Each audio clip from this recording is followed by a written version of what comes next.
So keeping with the tradition of the department, so I would like to invite all the guests and speaker on the desk to please garland the portrait of Pandit Madan Mahalvir ji and also light the traditional lamp.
ठीक है ठीक है.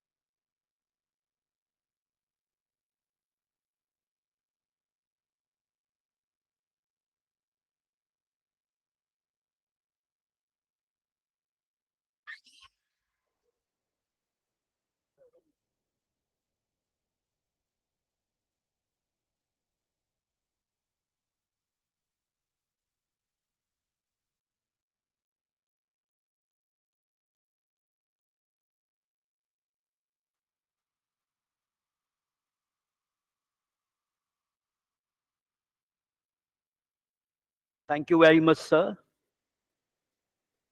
Now it is time for Mangalacharan. Though I personally do not believe in what I call theologization of a very secular event like a seminar, but still you have to do certain things without your inclination. So first, for this, I would request Vikas Pathak to please come over and present Vaidik Mangalacharan.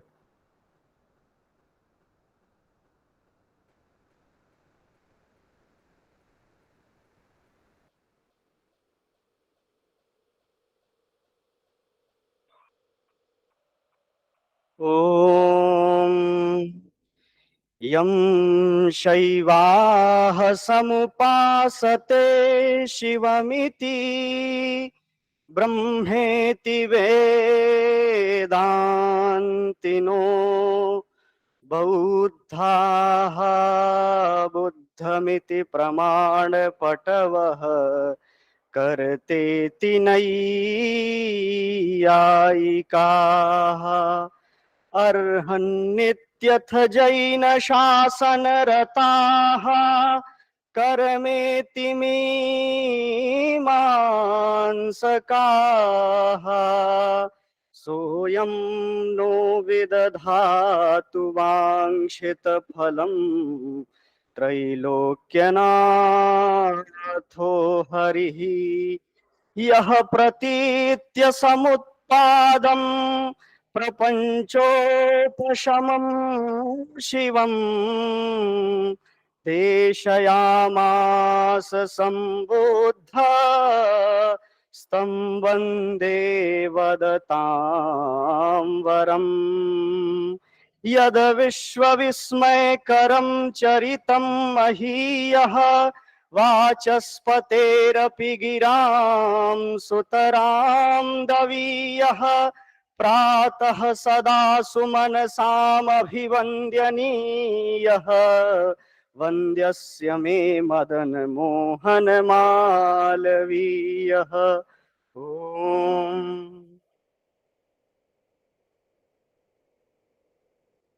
Thank you very much, Vikas.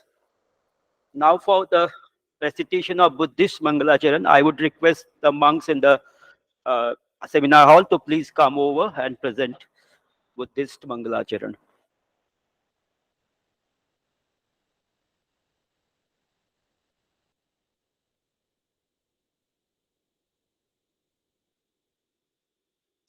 Namo tassa bhagavato arahato samma sambuddhassa. Namo tassa bhagavato arahato samma sambuddhassa. Namo tassa bhagavato arahato samma sambuddhassa.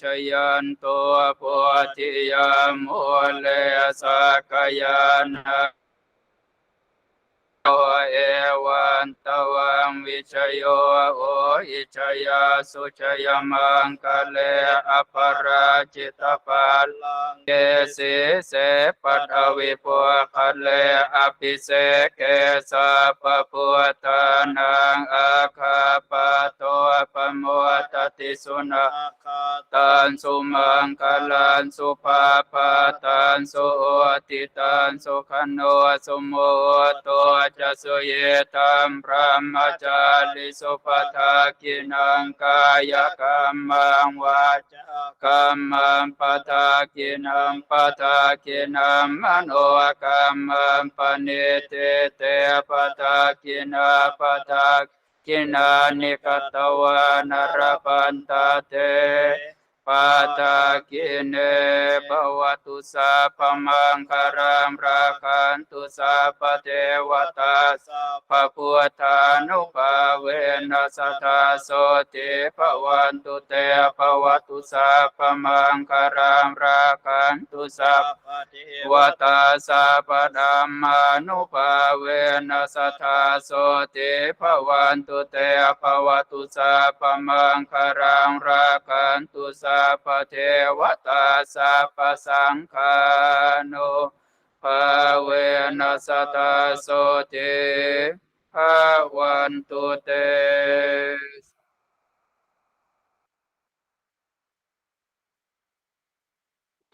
Thank you. Now it's time for the rendition of Kulgeet. And for this, I would like to request Kajol and Sneha to please come up and render the Kulgeet.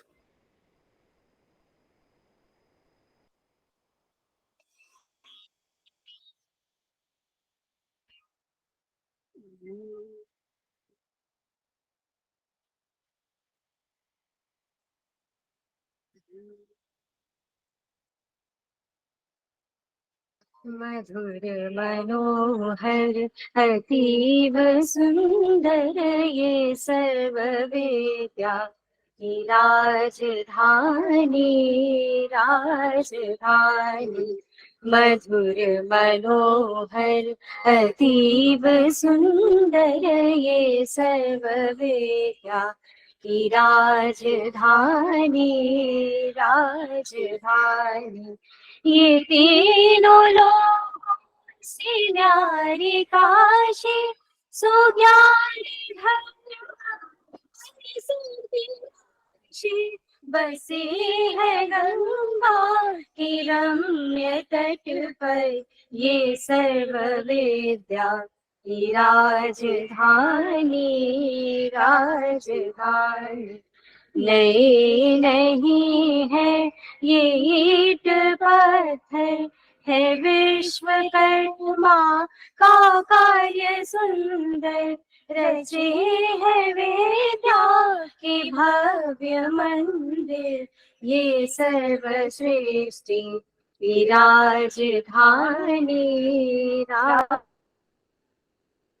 यहाँ की है पवित्र शिक्षा की सत्य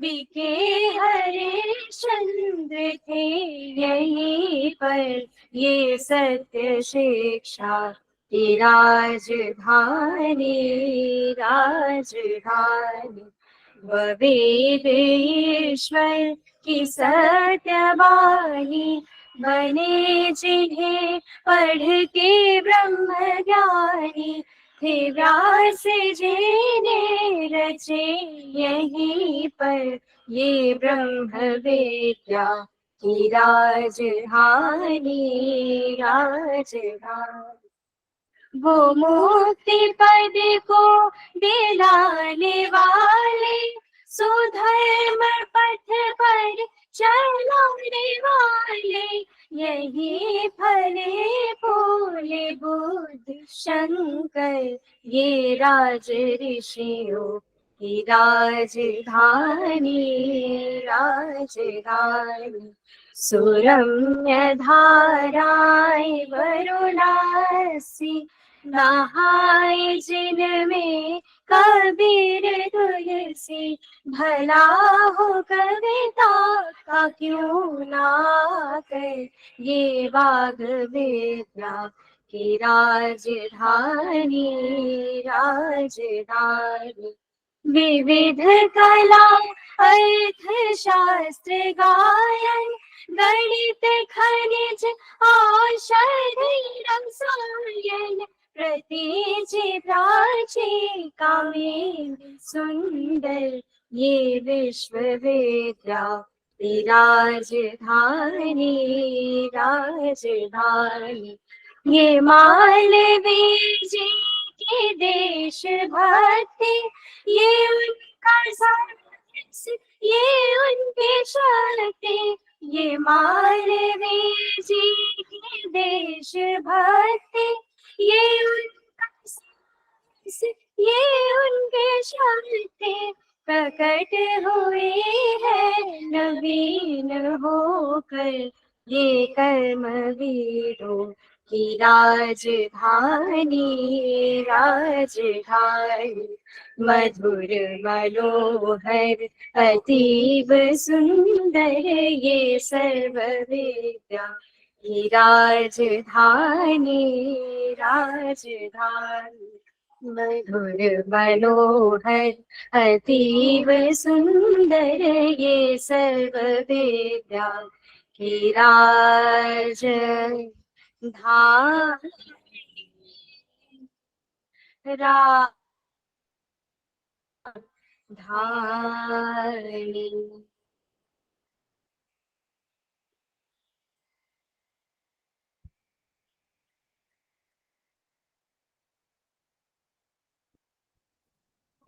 Thank you, Kajol and Sneha, for the soulful rendition of the university anthem. Now it's time to felicitate our guests. And in this regard, I would like to invite Professor Anand Mishra to honor the speaker of today's occasion, Professor P. Gokhale, sir, by offering him a garland and a shawl as well as a memento.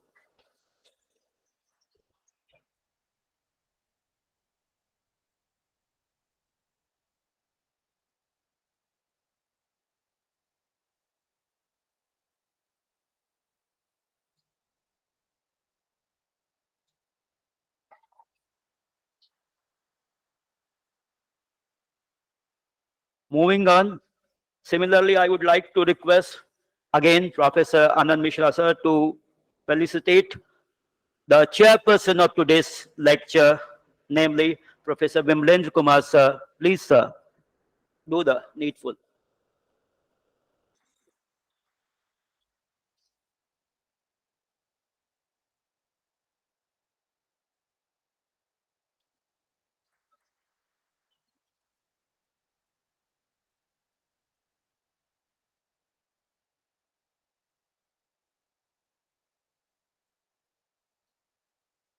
So this lecture will be prefaced with a welcome address given by the HOD of our department, Professor Anand Mishra, sir. May I request him to come over to the podium and deliver a welcome address.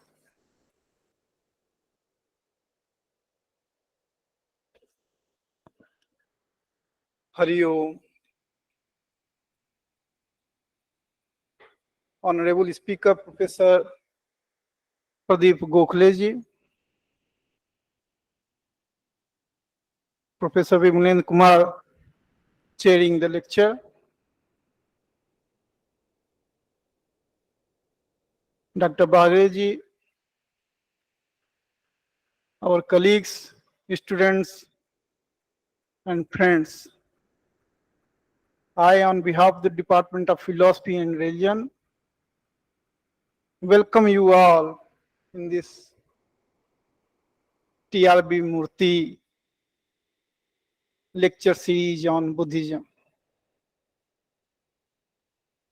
Friends, this is really a great honor for us that Professor Gokhale is going to deliver his lecture in TRV Murti lecture series on Buddhism. In fact, in Azadi Ka Amrit Mahotsav, we started 3 lecture series on the name of great scholars related with the department. These lecture series were Radhakrishnan lecture series on philosophy and religion, TRV Murti lecture series on Buddhism, and Jalal Mehta lecture series on culture and civilization. We have already 3 lectures in the series of TRV Murti lecture series. This is the 4th and final lecture by Pradeep Gokhale. We are really fortunate that the great scholars of Buddhism were associated with this lecture series.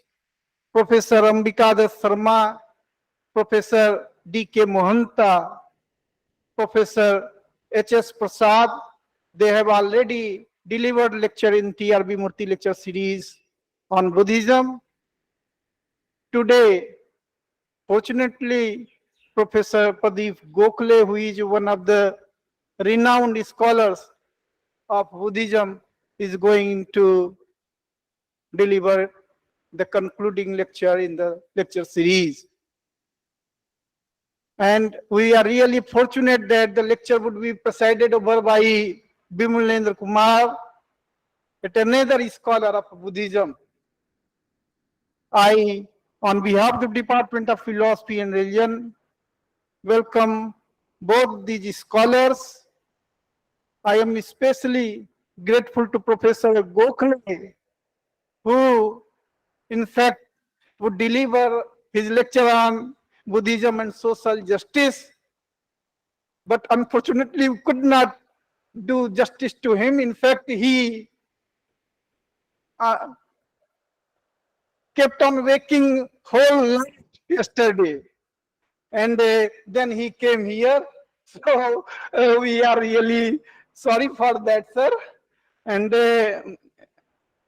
you can understand how he is associated and how he is associated with the cause of knowledge and Buddhism. So I am really grateful to you, sir. I welcome you. I also welcome Professor Vimalendra Kumar, formerly head of the Department of Pali and Buddhist Studies, who is presiding the lecture. I also welcome Professor S. Vijay Kumar, who is present here, who is the last student of Professor TRV Murti. I welcome you, sir. Professor Devrat Chove is also present here. I welcome you, sir. I welcome Father Phillips. I welcome Professor S.P. Pandey ji, Professor S.C. Dubey ji, Dr. Rahul Moria, Dr. Sudhi Misra, Dr. Kalpana ji, Baleswar ji, Vani ji, and so other scholars who are connected online. I welcome you all. I welcome all the students and my friends. Thank you.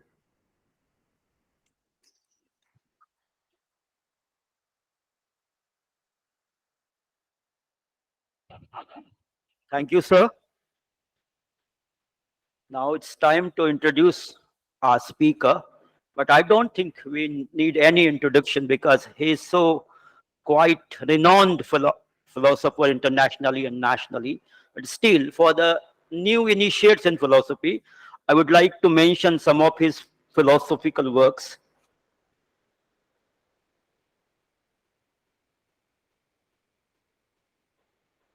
So one of the most important book written by Professor Gokhale sir is Lokayat Charvak, a philosophical inquiry, published from Oxford University Press. The Yoga Sutra of Patanjali, a new introduction to the Buddhist roots of the yoga. Inference and fallacies discussed in ancient Indian logic with special rep to Jain philosophy. Next, classical Buddhism, Neo-Buddhism and the question of caste. Next, the philosophy of Dr. Babasaheb Ambedkar. And in Marathi, he has written many books, चार्वाकवाद आणि अद्वैतवाद, तत्वचिंतक Charvaka, and third विषमतेचा पुरस्कर्ता Manu. इसका हिंदी अनुवाद होगा कि विषमता, the champion of inequality, Manu. This book has run into many editions in Marathi. So he's not only an intellectual, he is a practicing philosopher, and he's quite popular among the subaltern sections of Maharashtra society, and he's known as the philosopher of masses. Okay, so with this preface, I would invite Professor Pradeep Gokhale sir to please come over and deliver his speech. Thank you.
Sorry, it is taking some time.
Yes. So, respected Chairperson Professor Vimalendra Kumar, respected Professor Ananda Mishra ji, Dr. Pramod Bagde ji, other colleagues and friends. At the outset, I thank the authorities of the department for honoring me by way of inviting me to give the prestigious TRV Murti Memorial Lecture. I did not accept invitation out of the feeling that I deserve such an honor, but because of my love for the subject, rather both the interrelated themes, the theme of social justice and the theme of Buddhism. So I also thank the organizers for asking me to talk about this particular theme. The theme of social justice in the context of Buddhism can be studied at least at two levels. At one level, we can try to understand how the Buddha himself approached the issue of social justice and injustice. We can do this mainly in terms of Pali literature. The second level at which we can discuss this issue is Dr. B.R. Ambedkar's conceptualization of social justice and how he understood Buddha's approach in the context of it. The two discussions do overlap. So my today's discussion in a way, is a single discussion which develops in two stages. Was the Buddha primarily a social philosopher? I am inclined to say that he was primarily a philosopher of life. His philosophy of life had both individual and social aspect. The nature of the Bodhisattva Gautama's problem is identified as the problem of suffering. It was not the problem of Bodhisattva's suffering. It was not a typically individual problem, but it was a general problem. The solution to the problem was also a general solution and a universally shareable solution. So when the Buddha realized nirvana, I am using Sanskrit terms for simplicity, and though one could use Pali terms instead. The question before him was how every other can realize nirvana, how everyone can be free from his or her suffering, how everyone can be happy. The path leading to the cessation of suffering that he gave to the people had both individual and social aspect. What was the way to happiness according to the Buddha? It is famously known as the Noble Eightfold Path and also threefold training, Trishiksha. It covers one's threefold relationship, one's relationship with others, one's relationship with oneself, and one's relationship with the nature. Shila, which is a part of the threefold training, is concerned with one's relationship with others. Samadhi, with relationship with oneself. And prajna, the third part of Trishiksha, is related with one's relationship with nature. Similarly, from the Noble Eightfold Path, the angas, that is the limbs of the path, namely right resolve, samyak sankalpa, right speech, samyak vacha, right conduct, samyak karmant, and right livelihood, samyak ajiva, are concerned with one's relationship with others. Right efforts, samyak vyayama, and right concentration or right meditation, samyak samadhi, are concerned with one's relationship with oneself. And right mindfulness, samyak smriti, and right view, samyak drishti, are concerned with one's relationship with nature. The three relationships are not isolated, but very much related to each other. Right mindfulness and right view amount to seeing the impermanent and non-substantial reality as it is. This helps purification of mind, freeing the mind from attachment, anger, and hatred. Concentration without attachment is the core of right meditation. And speech and conduct with pure mind are the right speech and right conduct. Development of morality has negative as well as positive aspects in Buddhism. It promotes not only non-enmity or non-hatred, but loving kindness, that is Maitri, for others. It does not just promote not envying the success of others, but rejoicing the success of others, that is Mudita. It does not promote just not being sadistic towards the suffering of others, but being compassionate, that is developing Karuna towards them. While promoting these positive emotions, the Buddha promoted equanimity, that is upeksha, so that the development of positive emotions does not amount to attachment. These four sublime attitudes together are called Brahma Viharas, which are supposed to be practiced universally, that is, with regard to all living beings in all corners of the world. And that is why they are called immeasurable, that is, apramana. The four sublime attitudes can be understood in a larger framework of equalities and inequalities among living beings. Particularly, the first three attitudes can be understood as attempt to restore the sense of equality in the mixed condition of equality and inequality. This can be considered on the following lines. It is a fact that we are not fully equal to each other. We may be equal to some and unequal to others in some respects, such as material wealth, power, intellectual success, moral strength, and spiritual achievement. I may be unequal with other persons in some respects. I may be better than some other persons in some respect, and other persons may be better than me in certain other respects. In a way, we have to accept these objective conditions of wellness, betterness, or otherwise as facts of life. The question is how we should look at these conditions so that the sense of equal dignity or respect as human being is restored. The Buddhist answer to this question is development of the three sublime attitudes, namely Maitri, Karuna, and Mudita. The three sublime attitudes can be regarded as healthy responses to the conditions of equality and inequality. By healthy response, I mean a morally sound response, the response which involves goodwill, desire for the well-being of all. As against this, one can think of unhealthy response which involves ill will, hatred, jealousy, and so on.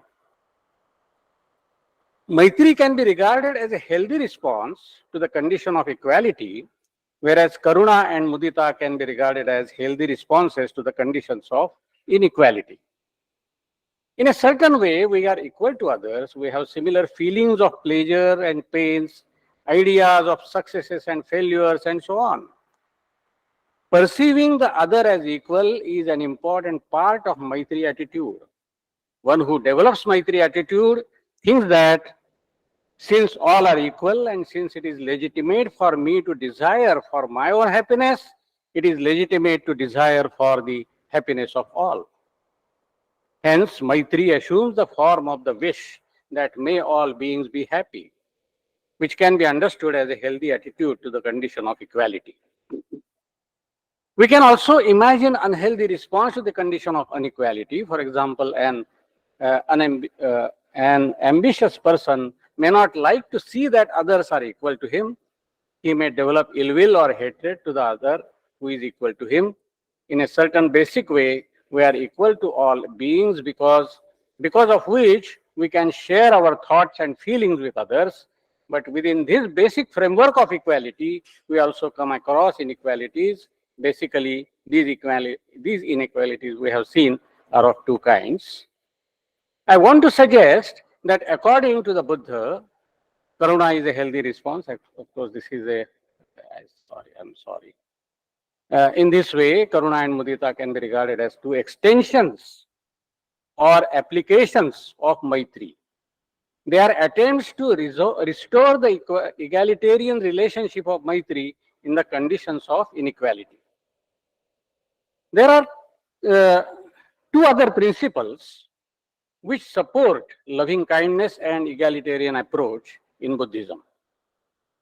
One is the principle of empathy, which can be termed as Atmaupamya in Sanskrit, and the other is the principle of non-enmity, which can be termed as Avaira. In Dhammapada, the Buddha says that having made oneself as the analogy for the other, one should not harm others or cause someone harm others. Attanam upamam katva na vadheya na ghataye. The reasoning involved in this is that just as I don't like to be harmed by others, I should not harm others. This leads to the principle of equality of all beings in terms of their feelings of pleasures and pains. The other principle is the principle of non-enmity, avaira. It implies that loving kindness should be unconditional. Even if the other person behaves with animosity, one is not supposed to retaliate animosity with animosity. The Buddha said that enmity, that is vaira, cannot be tranquilized by enmity. It can be tranquilized only by non-enmity, that is avaira. Nahi verena verani sammanti ha kudachana averena cha sammanti esa dhammo sanantano.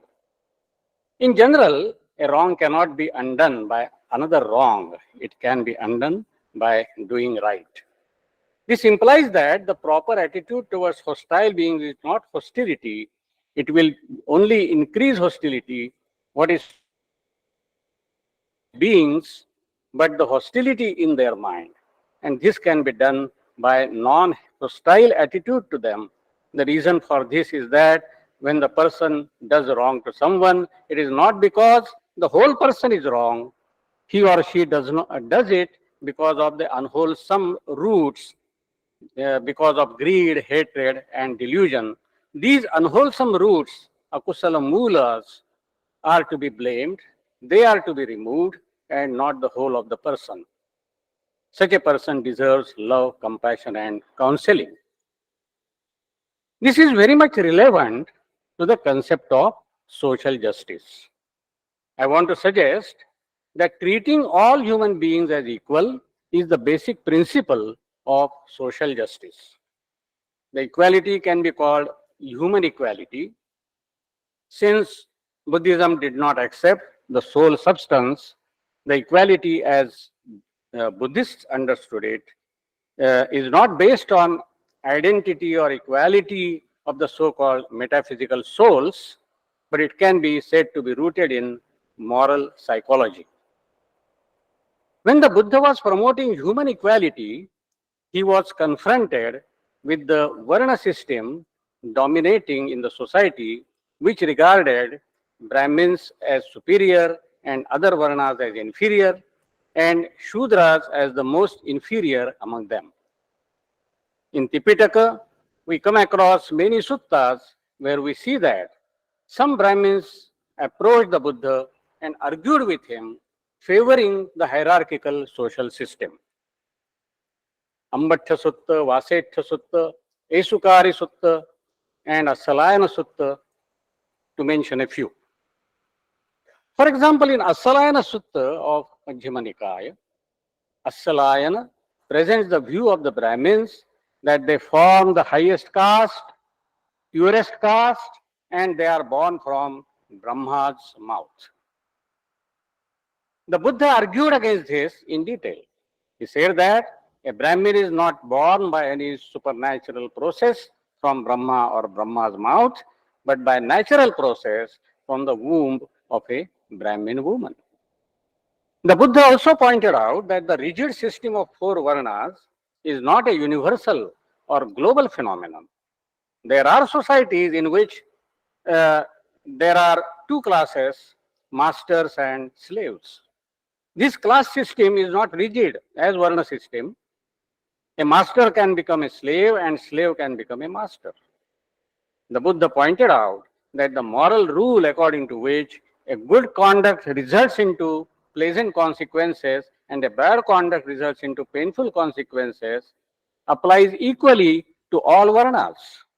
It does not become inappropriate in the case of Brahmins because they are supposed to be superior.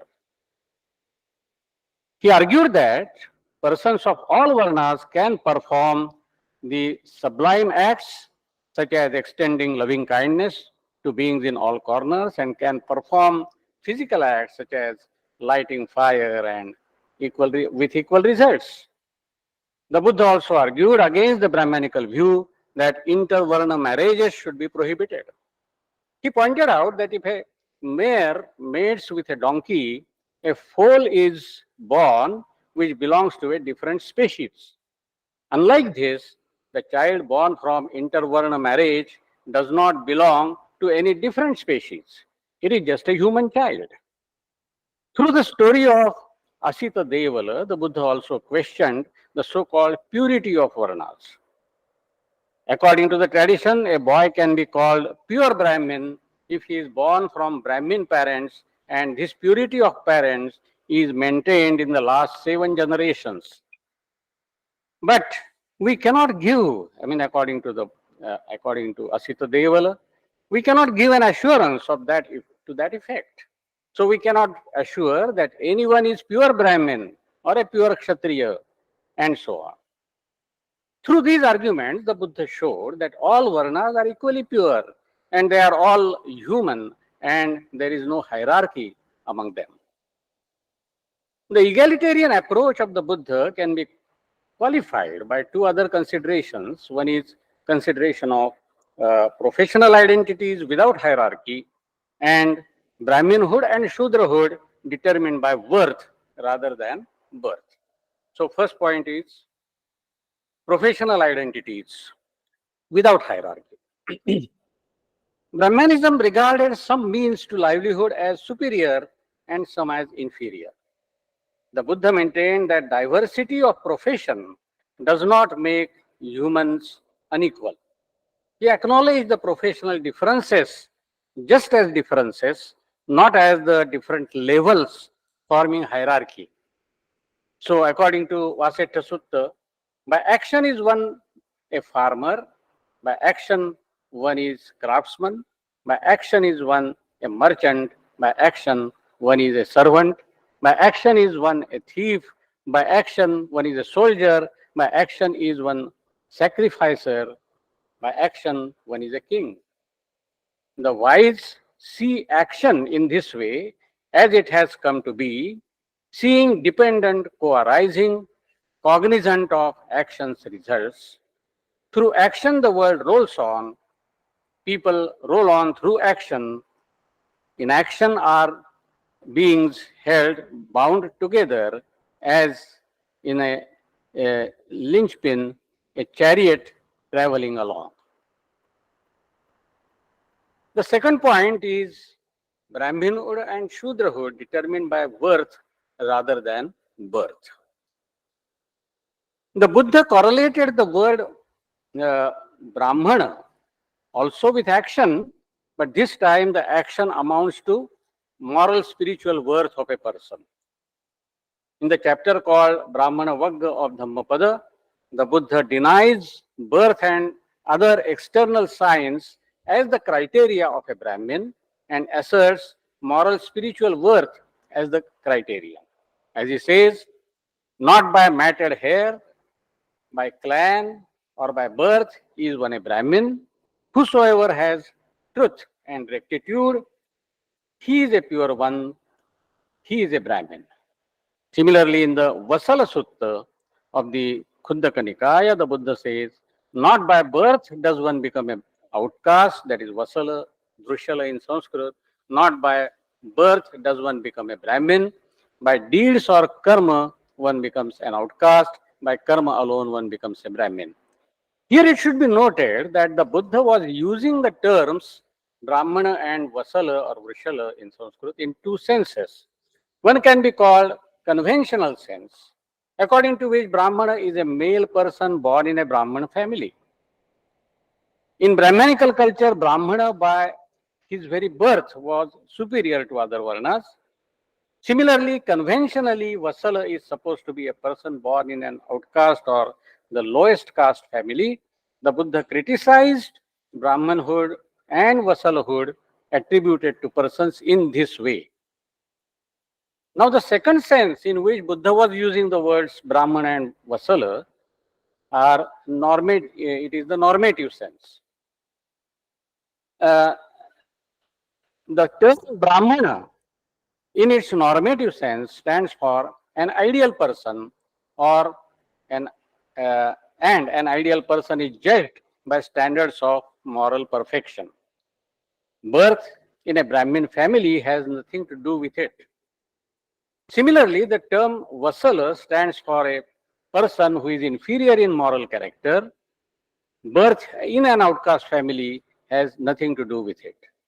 Hence, a person born in Brahmin family can be a Vasala, and a person born in an outcast family can be a Brahmin in normative sense. In Buddhism, moral developments and moral perfection go along with development of egalitarian approach.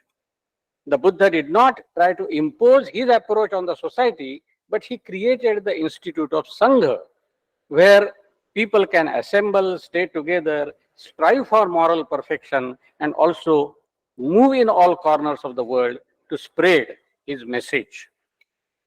Caste was not the bar for becoming a member of the Sangha. Whichever Varna or caste one belonged to, when one entered the Sangha, one was supposed to lose one's caste identity and become an equal member of the Sangha.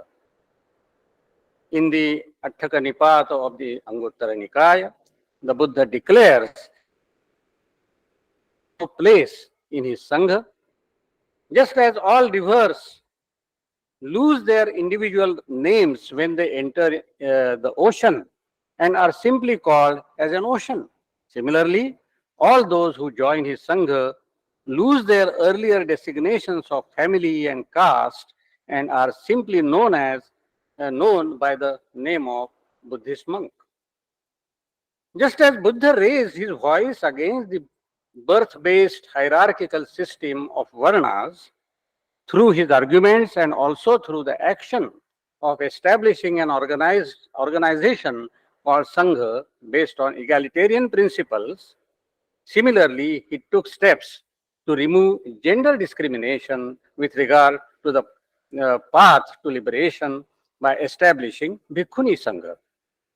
Though the Buddha's decision and action in this regard had some practical limitations, which are well known as 8 heavy rules, Attagaru Dhamma, his decision did play a historical role of opening women's voice, giving way to their moral and spiritual perfection, as on par with men. Another important aspect of Buddha's propagation of just society is the recommendation of the democratic form of life of Vajjins. He claimed that he himself taught these rules to them, which include meeting frequently, meeting together in concord and rising in concord and carrying out undertakings in concord and also not forcing women. He claimed that Vajjins will not decline but prosper as long as they follow these rules. Meeting frequently and meeting in concord implied taking decision not by authority, but by mutual discussion and consensus. The Buddha also advised his followers to follow these rules so that Sangha grows and does not decline. So far, we have seen that the Buddha raised voice against the unjust social system of 4 Varnas. After the Buddha Many Buddhist thinkers also raised their voice against Varna and Jati. For example, the 7th century Buddhist philosopher Dharmakirti said that taking pride in one's jati is a mark of muddle-headedness. Siddhacharya Ashwaghosha, who probably belonged to 8th or 9th century CE and was favorable to Buddhism, vehemently criticizes Brahminhood and caste in his work Vajrasuchi.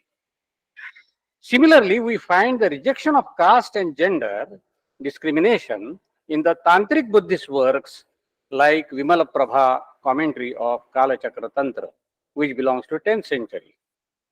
From 12th century onwards, we see the decline of Buddhism from India. After this period, we find the voice against caste discrimination raised by some saints of some bhakti cults.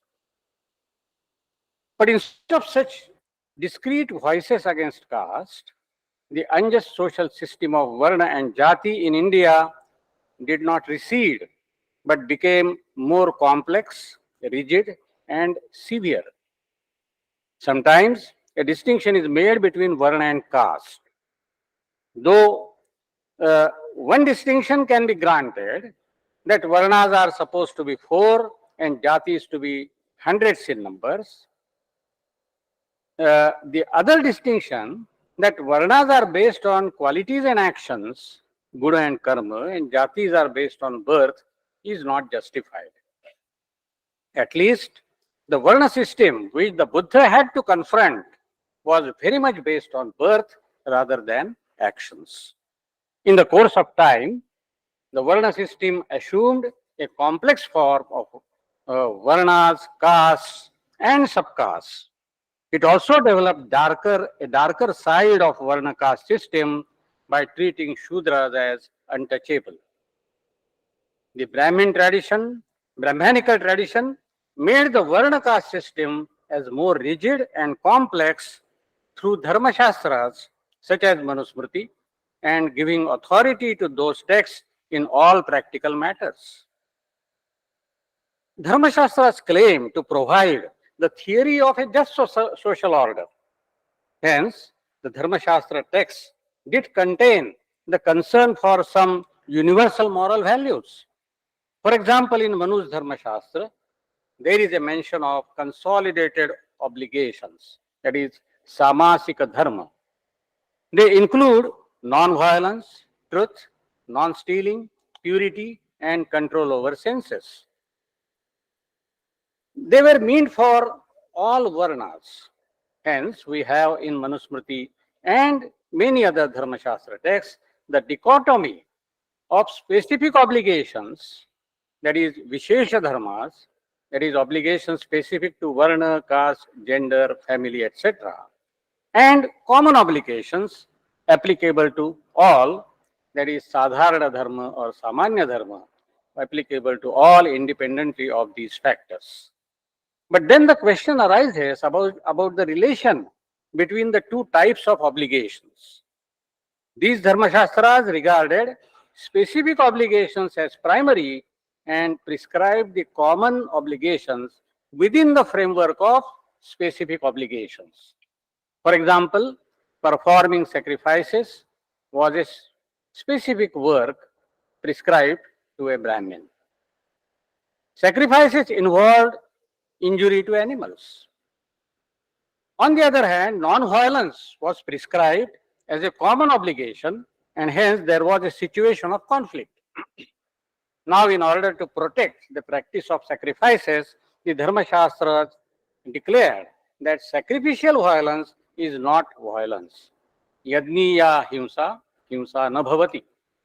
Similarly, oppression of Shudras was a form of structural violence which followed from the framework of specific obligations.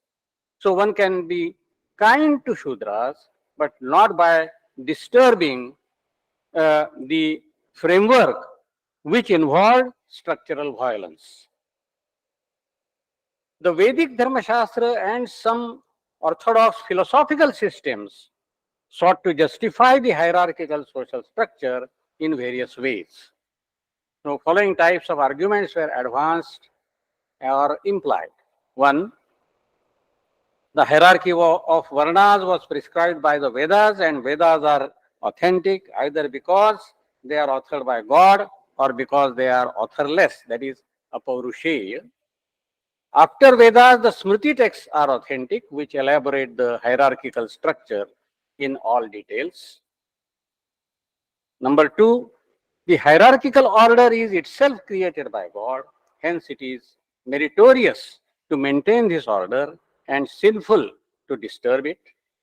Number three, though God has created this order, he is not responsible for it because he has not created the order for his own interest, but for the fruition of actions performed by the beings. It is a morally justified order of rewards and punishments, and God is only an impartial operator of it. Number four, as a corollary of number three above, an important justification of the hierarchical order was given in terms of the doctrine of karma. One is born in high or lowly family, in a particular varna, caste and gender, enjoys honor or suffers oppressions because he or she deserves them due to his or her own past karma. One shouldn't try to change them. One gets rid of one's karmic bondage by enjoying or suffering what one has to one's share. By behaving morally within the limits of caste role that is assigned to one, one can hope to be placed in a higher position in the next birth, but not in this birth itself. The traditional Vedic theory of justice is further strengthened and made psychologically appealing through the epics and Puranas. The gods incarnations described in these texts stand for protection of good and destruction of evil persons. It is understood that those who harmonize with the hierarchical order are good, and those who try to disturb this order are evil. Ram and Krishna are two great incarnations of the Lord Vishnu who stood for protection of good persons and destruction of evil ones.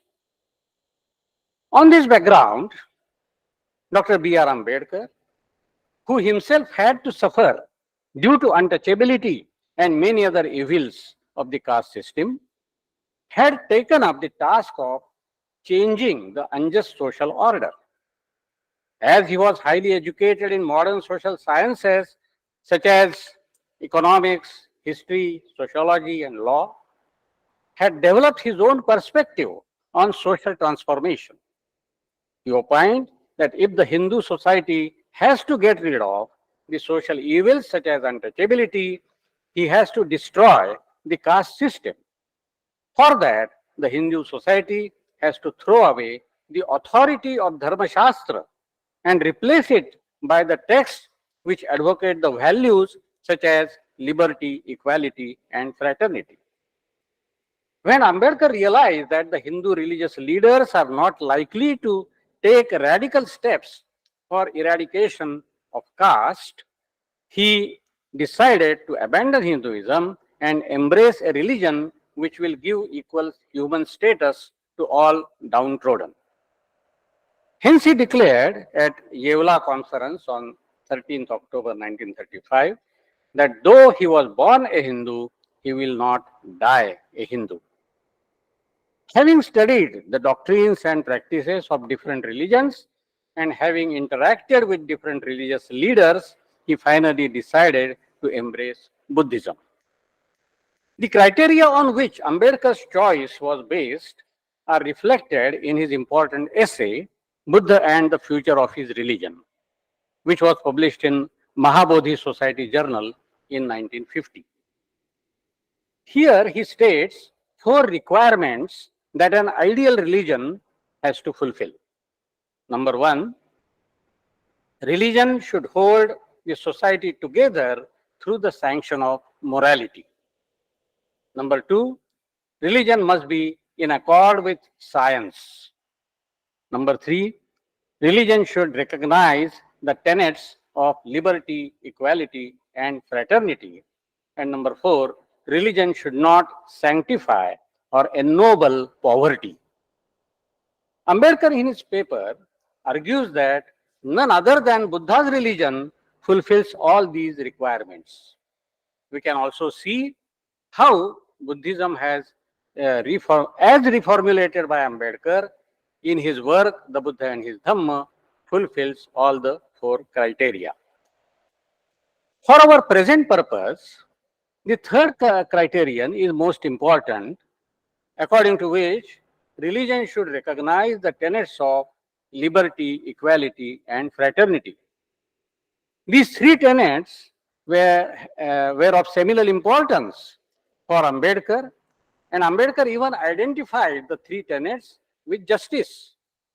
As he said in his work, Philosophy of Hinduism, if all men are equal, all men are of the same essence, and the common essence entitled them to the same fundamental rights and equal liberty. In short, justice is simply another name for liberty, equality, and fraternity. In this statement, Ambedkar is mainly talking about the relation between equality and liberty. He is suggesting that liberty is not a distinct principle, but it should be followed along with equality. That is, there should be equal liberty of all. Ambedkar was also insisting on fraternity. According to him, liberty and equality cannot be practiced in a sustained manner without fraternity as their basis. In this way, the 3 principles form a unity.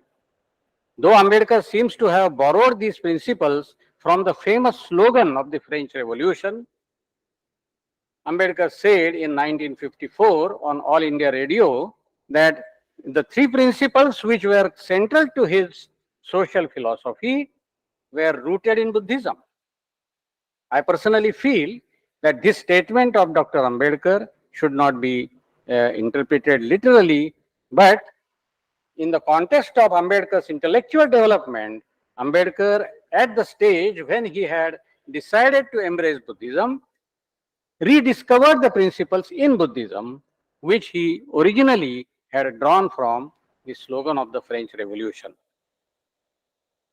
What is important here is that, 1, Ambedkar regarded these 3 principles as identical with the principle of justice, and number 2, Ambedkar found that these principles are vividly present in Buddhism.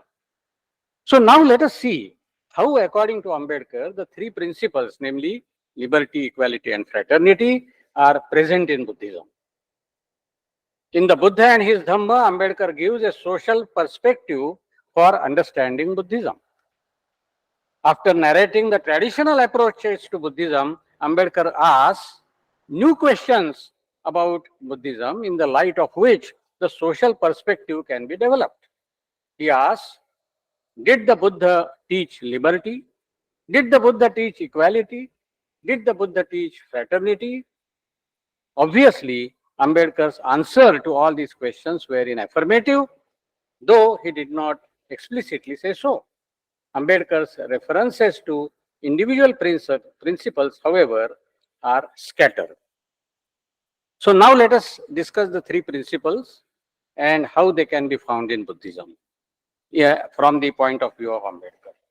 So first I will consider equality. In revolution and counter-revolution in ancient India, Ambedkar highlights the Buddha's fight against inequality. According to him, in the Buddha's time, the principles of inequality, which is the basis of the caste system, had become well established, and it was against this principle that Buddha carried on a determined and a bitter fight. Here Ambedkar cites the Ambattha Sutta in his support. In the Buddha and His Dhamma, Book 3, Ambedkar devotes a section to the discussion of equality in the Buddha's teaching, which he entitles as Dhamma to be Saddhamma must pull down all social barriers. Here Ambedkar explains how the equality taught by the Buddha contrasts with the principle, namely, fittest is the best. This section includes references to the dialogues such as Asalayana Sutta, Vasetha Sutta, and Esukari Sutta. The Buddha of Ambedkar was mainly against the inequalities caused by the caste system. But according to Ambedkar, the Buddha was also concerned with the inequalities caused by class conflicts. Accordingly, the Buddha gives analysis and solution of the problem of class struggle in terms of greed, craving, and control over them. Ambedkar shows how the Buddha's egalitarian approach cuts across gender differences, which, while narrating the event of Mahaprajapati's conversion. According to Ambedkar, the Buddha offered to Ananda the following clarification of his position on Mahaprajapati's conversion. Ananda, do not misunderstand me. I hold that women are as much capable of men in the matter of reaching Nibbana. I am not an upholder of the doctrine of sex inequality. Let us now consider the second principle, namely fraternity. Ambedkar does not talk explicitly about fraternity as discussed in Buddhism in the Buddha and his Dhamma, but in another work, namely Riddles of Hinduism, riddle number 22, Ambedkar explicitly identifies fraternity with the Buddhist principle called Maitri. I quote, "What sustains equality and liberty is fellow feeling, that is what the French Revolution is called fraternity." The word fraternity is not an adequate expression. The proper term is what the Buddha called Maitri. This gives us a key to understand how Ambedkar was locating fraternity in Buddhism. In the Buddha and his Dhamma, Ambedkar discusses Maitri in the context of Sadhamma. The title of one of the sections of Book 3 is Dhamma to be Sadhamma must promote Maitri. In this section, he discusses three principles, namely Shila, Karuna, and Maitri, and there he attaches greatest importance to Maitri. He translates Maitri as love for all living beings. Ambedkar virtually identifies fraternity with social democracy. He also understands it as an associated form of life with free communication. We have already seen the Buddha's appreciation of the associated way of life of the Vajjins. Ambedkar refers to it in the Buddha and his Dhamma in a section called Sermons on Socio-Political Questions. In this section, Ambedkar summarizes Buddha's declaration as follows. In short, the Blessed Lord declared that so long as Vajjins believe in democracy and practice democracy, there is no danger to their state. This subsection is entitled, "It is the social system on which depends political and military strength." It can be interpreted in the present context as, it is the social democracy on which depends the strength of political democracy, where social democracy is understood as fraternity. Let us now consider the third principle, namely liberty. Liberty is generally interpreted in terms of some inalienable rights: right to limb and life, right to movement, right to choose a profession, right to property, and so on. But the concept of right is a modern concept. The language of rights is not found in ancient cultures. However, even if we do not use the language of rights, we can use the language of freedom or swatantriya. So we can ask the question whether the Buddha supported freedom of thinking, freedom of speech, freedom to choose one's profession, freedom to acquire property, and so on. In the Buddha and his Dhamma, Ambedkar tries to show that the Buddha did support freedom of various kinds. Though the Buddha was committed to morality, universal and sacred morality, and moral disciplining of oneself, the morality he prescribed was not based on scriptural authority or divine commandment. It was based on free and rational thinking. Here in the Buddha's thought, human freedom and morality went together. In his interpretation of Buddhism, Ambedkar highlighted freedom of thought. He depicted the Buddha as anti-authoritarian. In other religions, the supreme unquestionable authorities such as God and sacred scriptures were accepted. Ambedkar explains in the Buddha and his Dhamma how Jesus Christ, the Prophet Muhammad, and the Lord Krishna claimed to be the Son of God, the Messenger of God, and the God incarnate, respectively. Thus, the authority of religious dogma was thrust upon people through appeal to supernatural status of the founders of these religions. An appeal was made to their supernatural power by working miracles. These are the authoritarian forces which curtail freedom of thought. The Buddha of Ambedkar did not appeal to any such authority. He appealed to rationality. Ambedkar insists that the Buddha claimed no place for himself in his own Dhamma. Though there is no explicit discussion of freedom of speech or freedom of action in the Buddha and his Dhamma, the way Ambedkar depicts the personality and life of the Buddha shows how Bodhisattva Gautama emphasized these democratic forms of freedom.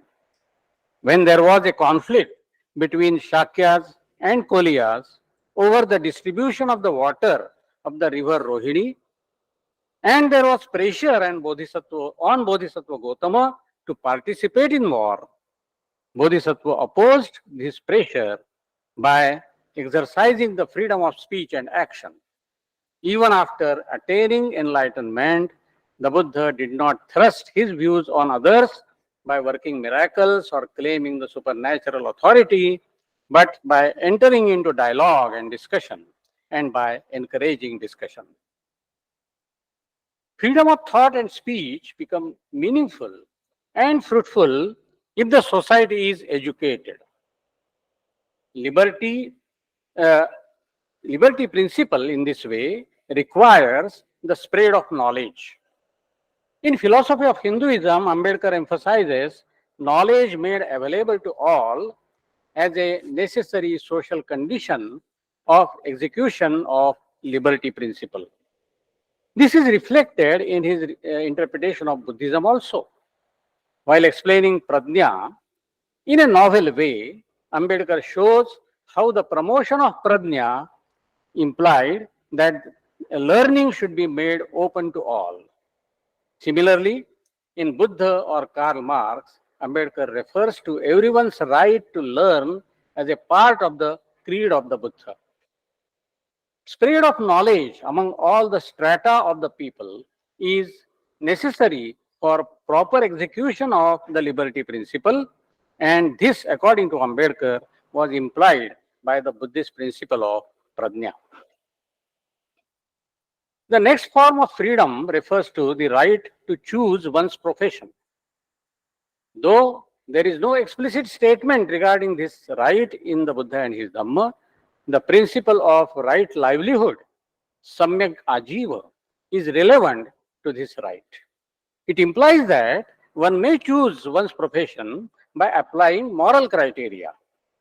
This can be contrasted with the Brahmanical approach to the choice of profession, which imposed caste criteria, gave more freedom to higher caste and no freedom to the lower caste. In this way, imposed an immoral and unjust hierarchy. We have seen that according to Brahmanical approach, one is born in a particular varna or a caste because of one's past karma. Hence, past karma becomes a determining factor for the caste identity and also assignment of a profession. Karma doctrine with such an implication was inconsistent with Buddhism according to Ambedkar. At the same time, it is well known that Buddhism accepts karma doctrine. According to the traditional karma doctrine, one experiences pleasant or unpleasant condition in this life due to one's own past karma. Similarly, one's karma in the present life gets matured in the form of pleasant or unpleasant condition in this life or the next life. The traditional doctrine of karma holds that there is a pre-established moral order in the universe. As Ambedkar points out, it is generally regarded as created by God and maintained by divine dispensation. This idea is deterministic and leaves no room for human efforts. For Ambedkar, the Buddhist doctrine of karma too is concerned with moral order in the universe, but in a different way. Moral order is not a cosmic given or a divine creation. It is something brought about and sustained or disturbed by human beings through their actions. This also implies that human action produces an effect not only on the agent but also on others. Rather, it has an impact on the moral order in the universe. Similarly, according to the Buddhist doctrine of karma, as Ambedkar understands it, one's own action is not the sole determiner of the condition, that is, rich or poor, high or lowly, to which the human being is subjected. Hence, human condition may not be the effect of the person's own actions. It could be the result of others' actions. For instance, it could be the result of the social, political, and economic conditions imposed by the society. In such a situation, it may be legitimate to try to change the social, political, and economic conditions for improving one's own condition. Hence, Ambedkar suggests that Brahmanical doctrine of karma tries to justify even the unjust social order in terms of past karma of the members of the society. The Buddhist doctrine of karma avoids this danger. Last in the list would be the right to property. Ambedkar had a complex approach, which could be called an ambivalent approach as well to this, and it is also reflected in his writings on Buddhism. As an advocate of liberty, he advocates the right to property. But due to the influence of Marxism, he has also before him the ideal of abolition of private property. And he sees both these approaches anticipated in Buddhism. In his interpretation of Buddhism, Ambedkar emphasizes that Buddha did not glorify property. Hence, there is nothing wrong in becoming rich. Did not glorify poverty. Hence, there is nothing wrong in becoming rich, in accumulating property, provided that one accumulates property by moral means. This was indirectly Buddha's acknowledgement of the right to property. On the other hand, the Buddha exhibited an ideal form of social life through the establishment of the Sangha, in which the members possess the bare minimum private belongings. Ambedkar was clearly aware of this duality of approaches in Buddhism, and he seemed to appreciate both. One of the pertinent questions Ambedkar poses in the Buddha and his Dhamma is, could the Buddha answer Karl Marx? Ambedkar gives an affirmative answer to the question in his essay, Buddha or Karl Marx. There he claims that a part of the creed of the Buddha was the view that private ownership of property brings power to one class and sorrow to another class, and that it is necessary for the good society that this sorrow be removed by removing its cause. You also find this conviction in Marx. Ambedkar's fascination for Marx was because of latter's emphasis on the ideal of classless society based on equality principle. But Ambedkar wanted that the equality principle should be balanced with other two principles, namely liberty and fraternity. This was possible in a democratic setup where the democracy was not just political but also social. Ambedkar probably believed that Buddhism promotes a social structure in which such a balance between the three principles is established.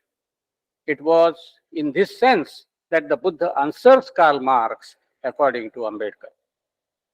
Hence, we can say that according to Dr. Ambedkar, social justice is best practiced only in democracy. This democracy should not be just political democracy, but social democracy. In social democracy, the three principles, namely liberty, equality, and fraternity, are practiced in a balanced way. The Buddha's teachings, if interpreted in their right perspective, promote such a balanced pursuit of all the three principles. Hence, Buddha's teachings can be said to provide is said to provide one of the most adequate models for social justice. With this, I stop my lecture and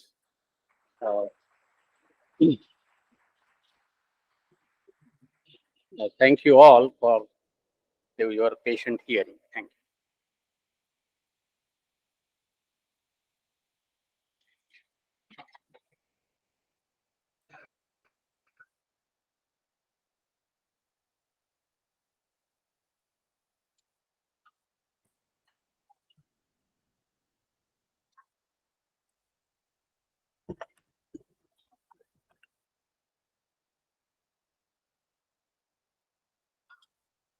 we we have had such a profound and instructive lecture, and naturally this lecture would have created certain reaction in your mind, and you might be curious to put your questions and your queries.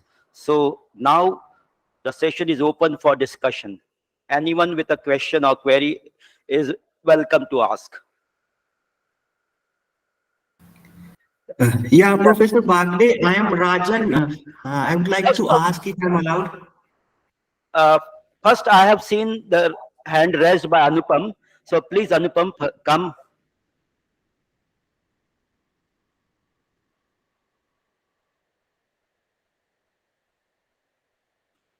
Thank you, sir, for a wonderful lecture. Sir, I will ask question in Hindi, so I can explain it properly. Sir, मेरा sir सवाल है कि जैसे बुद्ध की बात संघ की बात हो रही है, तो संघ में बुद्ध का ये है कि आपको कटोरा, एक उस तरह बाल छीलने के लिए और कपड़े, इन तीन के अलावा किसी तरह का प्राइवेट प्रॉपर्टी का मतलब अलाउ नहीं था। और आगे लास्ट में अपने प्राइवेट प्रॉपर्टी का एवोल्यूशन की भी बात की। तो हम ये देखते हैं कि बुद्धिज्म का जो डाउनफॉल है, जब यह स्टेट रिलीजन के रूप में एक्सेप्ट किया जाता है अशोक के द्वारा, जब अशोक स्टेट रिलीजन को बनाते हैं तो काफी डाउनफॉल आता है। तो और उसके बाद संघ को काफी ज्यादा दान और मिलने लगता है। तो क्या बुद्धिज्म का जो डाउनफॉल का कारण है वो स्टेट रिलीजन बनने के बाद क्या है कि जब वो स्टेट रिलीजन बना, जब स्टेट के द्वारा उसको फंड मिलने लगे, तो क्या बुद्धिज्म का जो डाउनफॉल हुआ 10th सेंचुरी के बाद, उसका एक बड़ा कारण है? एक मेरा सवाल ये है। और दूसरा सवाल ये है कि जैसे कर्मा थ्योरी और जो बुद्धिज्म का है, वो हमने सुना कि वो ब्राह्मणिकल सिस्टम से अलग बात करते हैं, बुद्ध का जो कर्म थ्योरी है। लेकिन जब भी हम बात करें कि भाई आपका जो पिछला जन्म है, चाहे आपका जो काम धाम है, वो आपके आगे वाले एक्शन पे अफेक्ट करेगा, तो ये भले ही ब्राह्मणिकल सिस्टम से अलग है, लेकिन जब हम कर्म थ्योरी को अप्लाई करते हैं तो जो कॉमन पीपल है उसमें ऐसे ही जाता है कि भाई हमारा जो एक्शन है पास्ट का वो फ्यूचर में एक्ट करेगा, जबकि आज क्योंकि उसको जस्टिफाई कौन करेगा, कौन अथॉरिटी है जो जज करेगा, क्योंकि आज तो कोर्ट और न्यायालय बने हुए हैं, तो वहां बैठे हैं कि भाई आपका जो एक्शन है उसको उसका रिवार्ड या पनिशमेंट इसी जन्म में मिलेगा, देयर इज ए नो। तो क्या कर्म थ्योरी जो बुद्ध का है वो कहीं ना कहीं जाके ब्राह्मणिकल सिस्टम में नहीं गिर जाता है? लास्ट क्वेश्चन है कि बुद्ध जो भी सफरिंग की बात करते हैं खत्म करने की बात, वो साइकोलॉजिकल लेवल पे करते हैं, जबकि जो जितने भी अनटचेबिलिटी है, इनइक्वालिटी है, उसका कारण तो मटेरियल काउज है।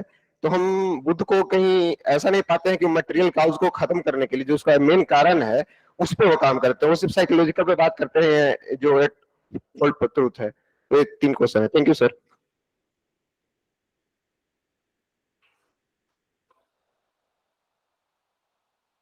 हेलो, चालू है? हाँ ठीक है। सो अनुपम जी, आपने बहुत ही अच्छे सवाल पूछे हैं और मैं नहीं कह सकता कि सारे के लिए मेरे पास satisfactory answers है, which will satisfy you. Now Buddhism के डाउनफॉल की जो चर्चा है वो उसके लिए कई कारण है, यानी कुछ बाह्य है, कुछ आंतरिक है, और इन सारे कारणों की चर्चा यानी मैं इतिहास का विद्यार्थी न होने से अच्छी तरह से नहीं कर पाऊंगा, लेकिन यानी खुद जैसे तांत्रिक बुद्धिज्म का विकास, एक कि संघ यानी Buddhism could not become the people's religion, it remained the religion of the Sangha, and there was no, say, something like conversion of people into Buddhism and having different code of conduct altogether. That was not there. The whole society was just the caste society, and Buddhism was followed with its rigor in Sangha only. But just I don't know, but whether this संघ को दान, ये पूरे संघ को दान था, यानी किसी भिक्षु को पर्सनल दान उसमें नहीं था, इसलिए उससे कुछ डाउनफॉल हुआ होगा ऐसा मुझे नहीं लगता। दूसरा जो कर्म सिद्धांत,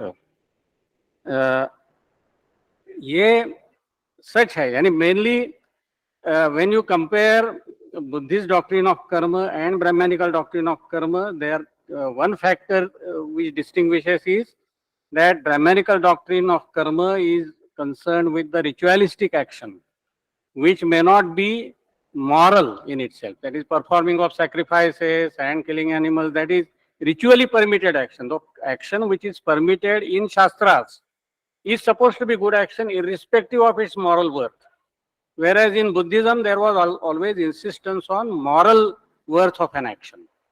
So the action yields its fruit according to its moral worth, not according to any scripture. This is one of the main differences between Buddhist doctrine of karma and the other, that is particularly say Brahmanical doctrine of karma.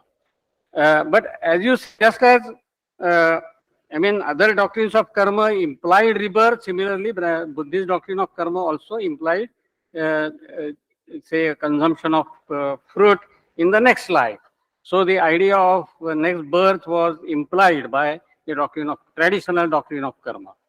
So it was questioned in modern times, and therefore attempts for reconstruction were made. So a kind of secularization of Buddhism, the attempt for secularization of Buddhism, we find to be made by Ambedkar, and not only Ambedkar, many in different corners of the world, we find that there were Buddhist reformers who just questioned the idea of rebirth and said that it can be applied only in this life and not necessarily to the next life.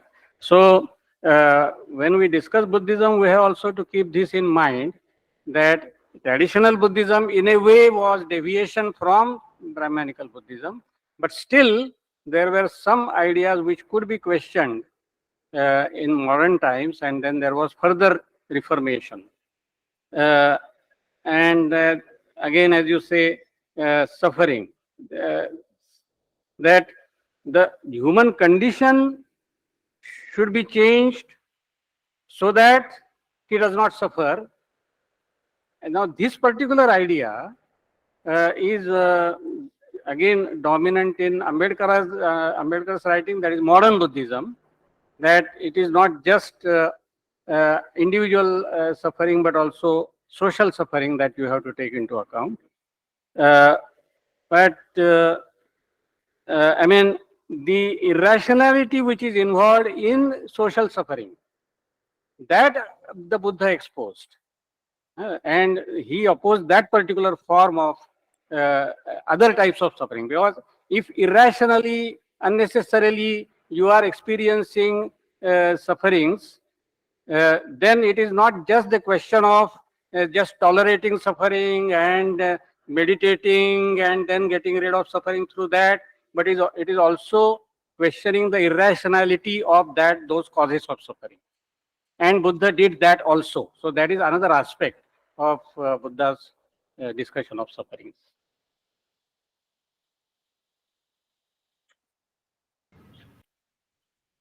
Now, Rajan, you can Yeah, put your question. thank you so much. And I am really enlightened to hear Professor Gokhale on such a pertinent issue. Actually, there are two contradictory things in my mind which have been going on. One is that, like, when we talk of justice, then I am asking whose justice and for whom. The reason behind is that when we talk of Buddhism and talking about Buddhism without the idea of Anatman and Pratitya Samutpada is nonsensical. Nagarjuna himself said that those who knows Pratitya Samutpada knows Buddha, and those who don't know does not know. So, like, how can we talk of justice or social justice even like when we do not have self, when we do not know the nature of reality, which is according to Buddhism is fluctuation, that reality is ever changing. The reason behind this crisis is that when we are talking about Maitri, Karuna, Mudita, Upeksha, there has to be an identity, individual identity. Only then we can talk of such kind of qualities. This is one kind of thing. And the reason behind is that, like, if we do not have individual identity, how can I be motivated? Then how would Ratan Tata, how would Ambani, then how would Azim Premji would serve the whole world? So this is the one crisis that which I personally feel, and it equally applies to Advaita Vedanta as well. Because both system, Buddhism as well as Advaita Vedanta, negate the idea of individual identity, which is at the core of social justice in the modern time. Now, the second question, which is quite contradictory to this, is that, like, when we talk of social justice in the insight of Dr. B.R. Ambedkar, like, there are number of identities which have been raised, which Buddha himself totally negated. कि हमारा तो कोई identity होता ही नहीं, but हमने इतना सारा identity बना रखा है, subaltern, caste, religion, gender, and so on.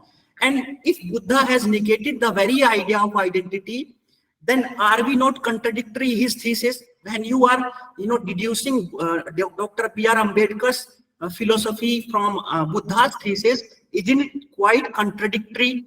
तो हम ये कहना चाहते हैं कि अगर हम अंबेडकर को बुद्धिस्ट कॉन्टेक्स्ट में रखना चाहते हैं तो पहले तो आइडेंटिटी का कॉन्सेप्ट खत्म करना होगा.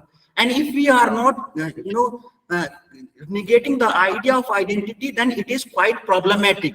Moreover, as per my understanding, Dr. B.R. Ambedkar did not believe in any idea of Pratitya Samutpada, the central thesis of Buddhism. However, he believed in the idea of individual identity, as you said, the idea of equality, liberty, and fraternity. So, like, this lacuna between classical Buddhism and the new Buddhism need to be tackled at first hand. So these are my two questions: whether to believe in identity or not, or if we believe in identity, whether we are projecting the false identities. This is the questions. And one my personal observation is that जो hierarchy पे question आया कि, like, when we talk of like, एक example ले लीजिए Jamaica का. आज अगर मॉडर्न टाइम में हम देखें तो उसेन बोल्ट का रिकॉर्ड कोई नहीं तोड़ सकता. अगर कोई जमाइका में पैदा हो रहा है and he is a sprinter completing 100 meter in 9.57 seconds.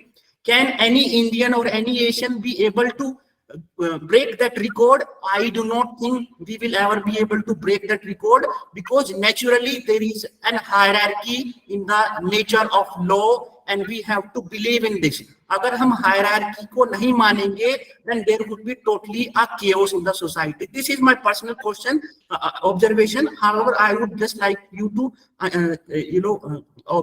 tackle the first two questions. Thank you so much.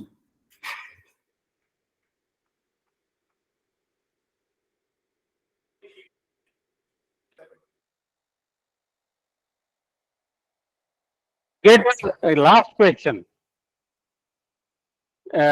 about the hierarchy.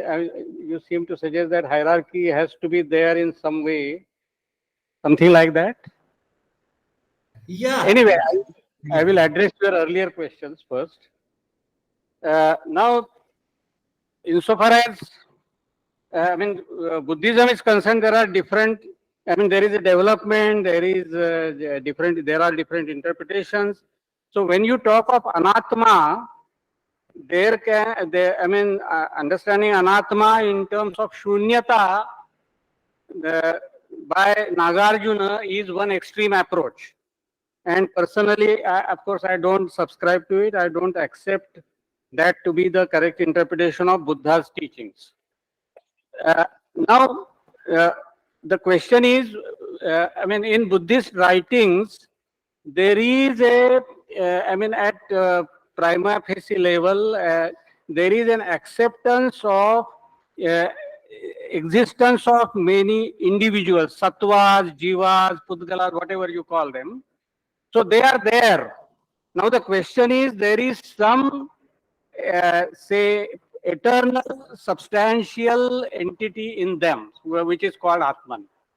So the negation of Atman and say statement of Anatma is mainly the refutation of something eternal. So, and no, it is, you cannot say that when you talk of identity, that identity need not be an eternal identity, because it is not possible to accept anything such as eternal identity. So identity of living beings, as human beings, and how they are to be analyzed. So in Buddhist framework, they would say that human being can be analyzed in terms of 5 aggregates, 5 skandhas. But beyond those 5 skandhas, we cannot have anything eternal. There is no substantial eternal entity called Atman. So that is the essence. If that is the essence of Atman, then you can talk of identity without accepting Atman. This is one response. The Ambedkar himself, now again, Pratitya Samutpada. Pratitya Samutpada itself has different interpretations. Nagarjuna interprets Pratitya Samutpada in terms of some kind of relativity. That is, he denies causation, whereas the traditional explanation of Pratitya Samutpada is in terms of causation. It is a causal chain, and from avidya to dukkha, whatever, jara, marana, and so on. So, in terms of causal relation, one can accept Pratitya Samutpada, but it is not necessary that from Pratitya Samutpada one has to derive Nisvabhavata or Shunyata, and that is done by Nagarjuna. Ambedkar himself refers to Pratitya Samutpada particularly as a counter argument against the existence of God. That is, Buddhism accepts Pratitya Samutpada means it accepts that everything is caused by certain causes, and so there is no end to it. So if you accept God, then God also will have to be caused by certain causal conditions when you apply the principle of Pratitya Samutpada to God. And that is how Pratitya Samutpada can provide a strong argument against the existence of God. This is how Ambedkar talks about Pratitya Samutpada. But he does not talk about Pratitya Samutpada in a traditional way, because again, in a traditional way, the chain of 12 links say extends over 3 lives. and Ambedkar did not accept this idea of three lives. And therefore, for him, Pratitya Samutpada is a causal relation, but that it is not necessary that it should apply to, it should imply the existence of many lives. So these are the responses to most of your questions. Again, the last question I did not understand clearly. So, if possible. Hierarchy is needed. I think No, hierarchy means, I mean, a kind of inequality as a fact. That is what I was trying to discuss in my paper, that you have to accept the inequalities, the ideas of better and worse, higher and lower as facts. But the question is how to respond to those hierarchies. And therefore, I was suggesting that when you talk of equality as a basic principle of social justice, it is treating all humans equally, not necessarily in terms of financial condition and so on and so forth, but it is a kind of moral, psychological principles. You have to treat, although he is unequal, you have to treat him as equal. That is the kind of attitude, egalitarian attitude that one should have, so that the rules can be applied to all without discrimination. So non-discrimination is one of the important principles of social justice, according to me.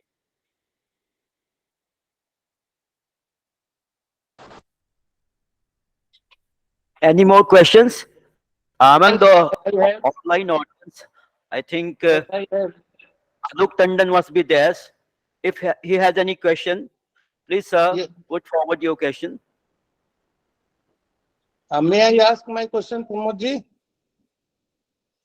Who's Oh, thank you. Thank you, Pramod ji. Can you Yes. hear me? Yes, yes, yes. Please go ahead. Okay.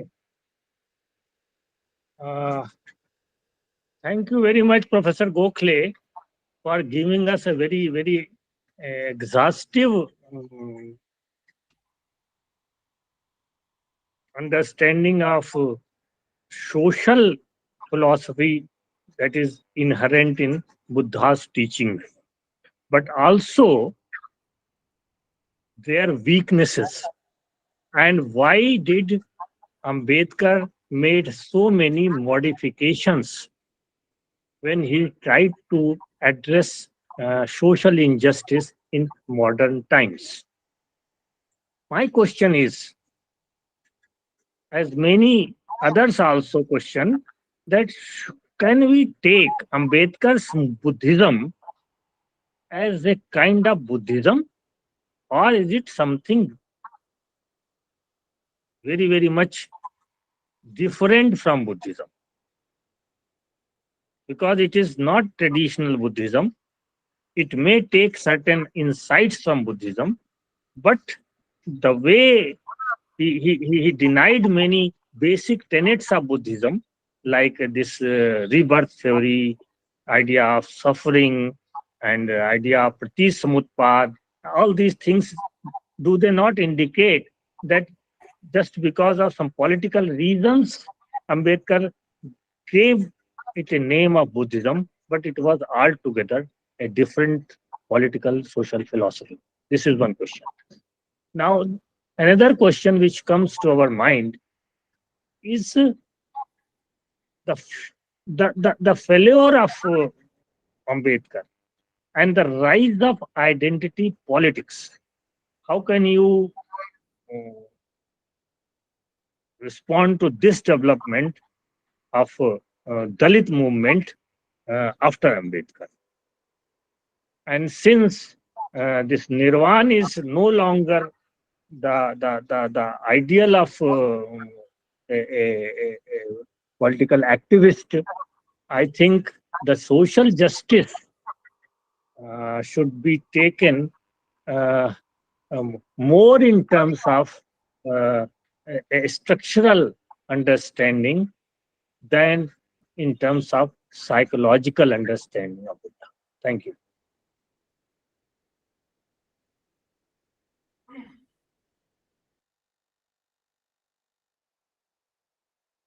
you, Alokji.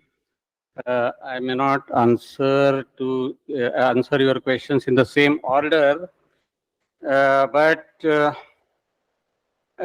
when I personally, feel that in Buddhism there have been so many transformations that the question you have asked about Ambedkarite Buddhism can also be asked about Nagarjuna's Buddhism, about Vasubandhu's Buddhism, and so on and so forth. Is Vasubandhu's Buddhism Buddhism? Is Nagarjuna's Buddhism?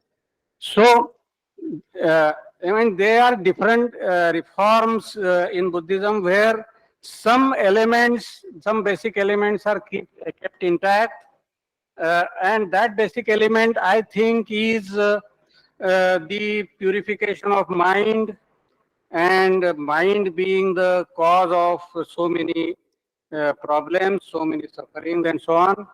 And so, control over mind, purification of mind, and denial of course, many negative factors are common in all these schools. That is denial of the existence of God, existence of Advaitic Brahman, and existence of Atman, and so on and so forth. So that is common. Secondly, the idea that you have to ultimately get rid of all mental impurities, get rid of trishna, cravings, and that is also common.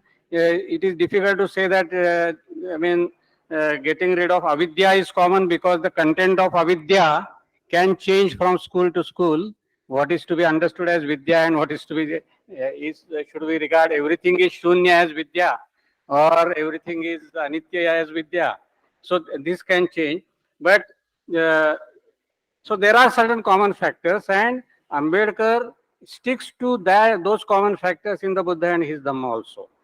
So the negative factors are there, and insofar as the positive factor is there, although he denies rebirth, although he denies other worlds and so on and so forth, he continues to say that mind is the root of all sufferings. So, on the one hand, insofar as the origination of consciousness is concerned, he gives explanation in terms of materialism. That is, through the combination of the four elements, consciousness comes into existence. But at the same time, he says that as soon as consciousness comes into existence, it becomes the main thing. And then it dominates. Insofar as, so when we are talking of human beings, you cannot say that it is reducible to matter. It is not a kind of reductionism, but mind is an important factor, and the situation, even the social condition, can be changed not just through change in material conditions, but through the mind, through the means of change of mental attitudes, and so on and so forth. So that is something which is the core of Buddhism, which you cannot find in other religions, and therefore I will say that it is not just a kind of political move that Ambedkar is taking, that he is adopting Buddhism, but it is very much a religious move. That is, within Buddhism as a religion, he is suggesting many things which partly they are for transformation in Buddhism itself, but at the same time he is maintaining the core of Buddhism, where we can say the mind is the root of all things. Mano pubbangama dhamma, the first line of Dhammapada, that is very much important for, and also moral upliftment, moral cultivation, moral perfection, the idea of paramita, all these things are very much in the core of Buddhism, which Ambedkar maintains in his reformulation of Buddhism. Now again, nirvana. So nirvana, as Ambedkar understands it, is not just a state which one attains through meditation, but he understands nirvana as a way of living. So one has to live in nirvana.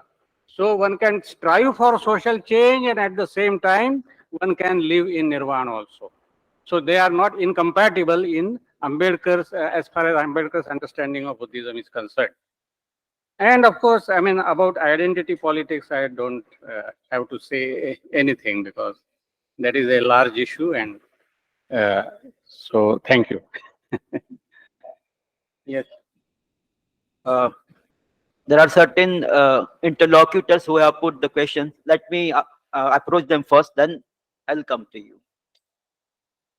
Francisca Philip is there. Ish, Yes, sir. Hello. couple of questions. Yeah, Yes, go ahead. I am audible now. I salute, first of all, Professor Gokhale and Professor Bimalendra. And my question is that, like, in Hinduism, we are having the difference between the karma and dharma.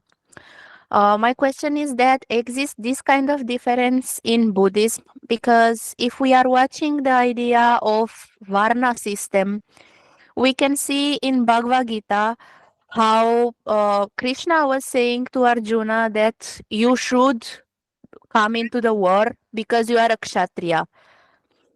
And here it is the idea, I guess, the Dharma, your destiny. You have to do it. You have to be this Varna.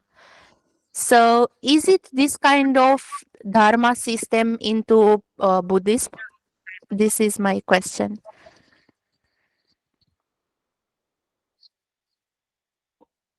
Okay. I think this was one of my points, that there is a distinction between what is called Sadharana Dharma and Vishesha Dharma. And in Brahmanical tradition, according to the Gita also, when there is a talk of Swadharma, Swadharma practically means Suvarna Dharma there. That is, it is a kind of Vishesha Dharma. That is, there are certain obligations which follow from one's Varna identity, Jati identity, gender identity, and so on and so forth. And those, there are specific prescriptions, specific rules laid down by Dharma Shastras. And in the Gita, it is also said that Tasmat Shastram Pramanamte Karya Karya, say in the Karya Karya Vichar. So, so according to Shastras, certain specific dharmas are prescribed and one has to follow them. Whereas in Buddhism, there is always insistence on what can be called sadharana dharmas. That is, the Shila consists of these principles like ahimsa, asteya, and say brahmacharya, and not taking intoxicating things, etc., which are the rules applicable to all. And within the framework of these common rules, one has to decide the course of actions. So course of actions is to be determined not in terms of the specific duty which is assigned to you by any particular Shastra, but by considering the values, the common values, you have to make the decisions. That is the main difference, I think. Okay, thank you so much, sir. Thank you. Now I would like to ask Mukesh Mehta to put his question because he has Thank raised you. his hand. Yes, am I audible, sir? Yeah. Hello. Yeah, okay, thank you, sir. First of all, I would like to thank Professor Gokhale for such nice and detailed lecture on Buddhism and social justice. And now I come to my question.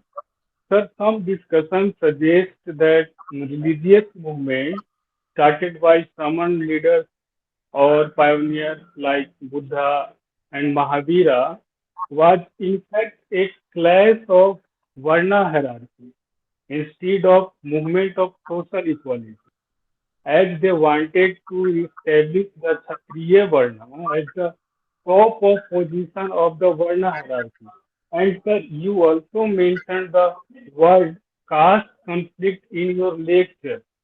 So my question is, was Shaman movement an effort to change the pre-established Varna system or Varna hierarchy? This is my first question, sir. And my second question is also related to this first question, that if we go through the Pali text, sir, we can see that Buddha divides his followers in four categories. That is Savak Parisa or monks assembly, साविका परिसा और nuns assembly, उपासक परिसा और male householders assembly, and upasika parisa or female householder assembly. These four categories collectively called Chatu Parisa. So my second question is, did Buddha wanted to replace the pre-established Varna system or Varna model by this Chatu Parisa model, sir? Thank you, sir.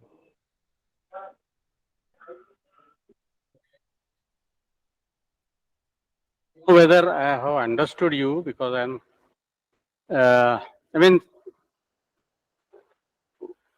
what was the first question? I mean, can somebody else? I didn't understand also. Huh? Okay, But certainly, I mean, yes. May I repeat question, sir? No, about the second question, I think this bhikkhu, upasaka, upasika, etc. I mean, this type of classification is not Varna type of classification, which is something which is not based on birth, like Varnas, which is Varna hierarchy was based on birth. This is something which is voluntarily accepted role, voluntarily accepted, say, course of actions, and then one can change. I mean, one can grow from one level to another level. So there is always the possibility of going from one stratum to another stratum. Whereas in Varna, that is not possible. So that is the main difference. So what in Varna system, there was supposed to be a kind of rigidity, and it was based on birth. And Varna and Jati, although there is a difference, which developed later on, but the Varna also was based on birth and according to Brahmanical tradition. So I don't know if.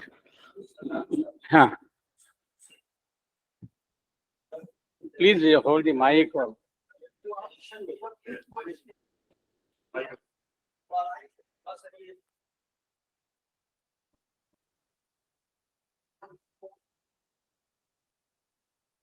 तो मुझे लगता है कि हमारे बच्चों के बीच में भी ये बात बहुत साफ हो जानी चाहिए।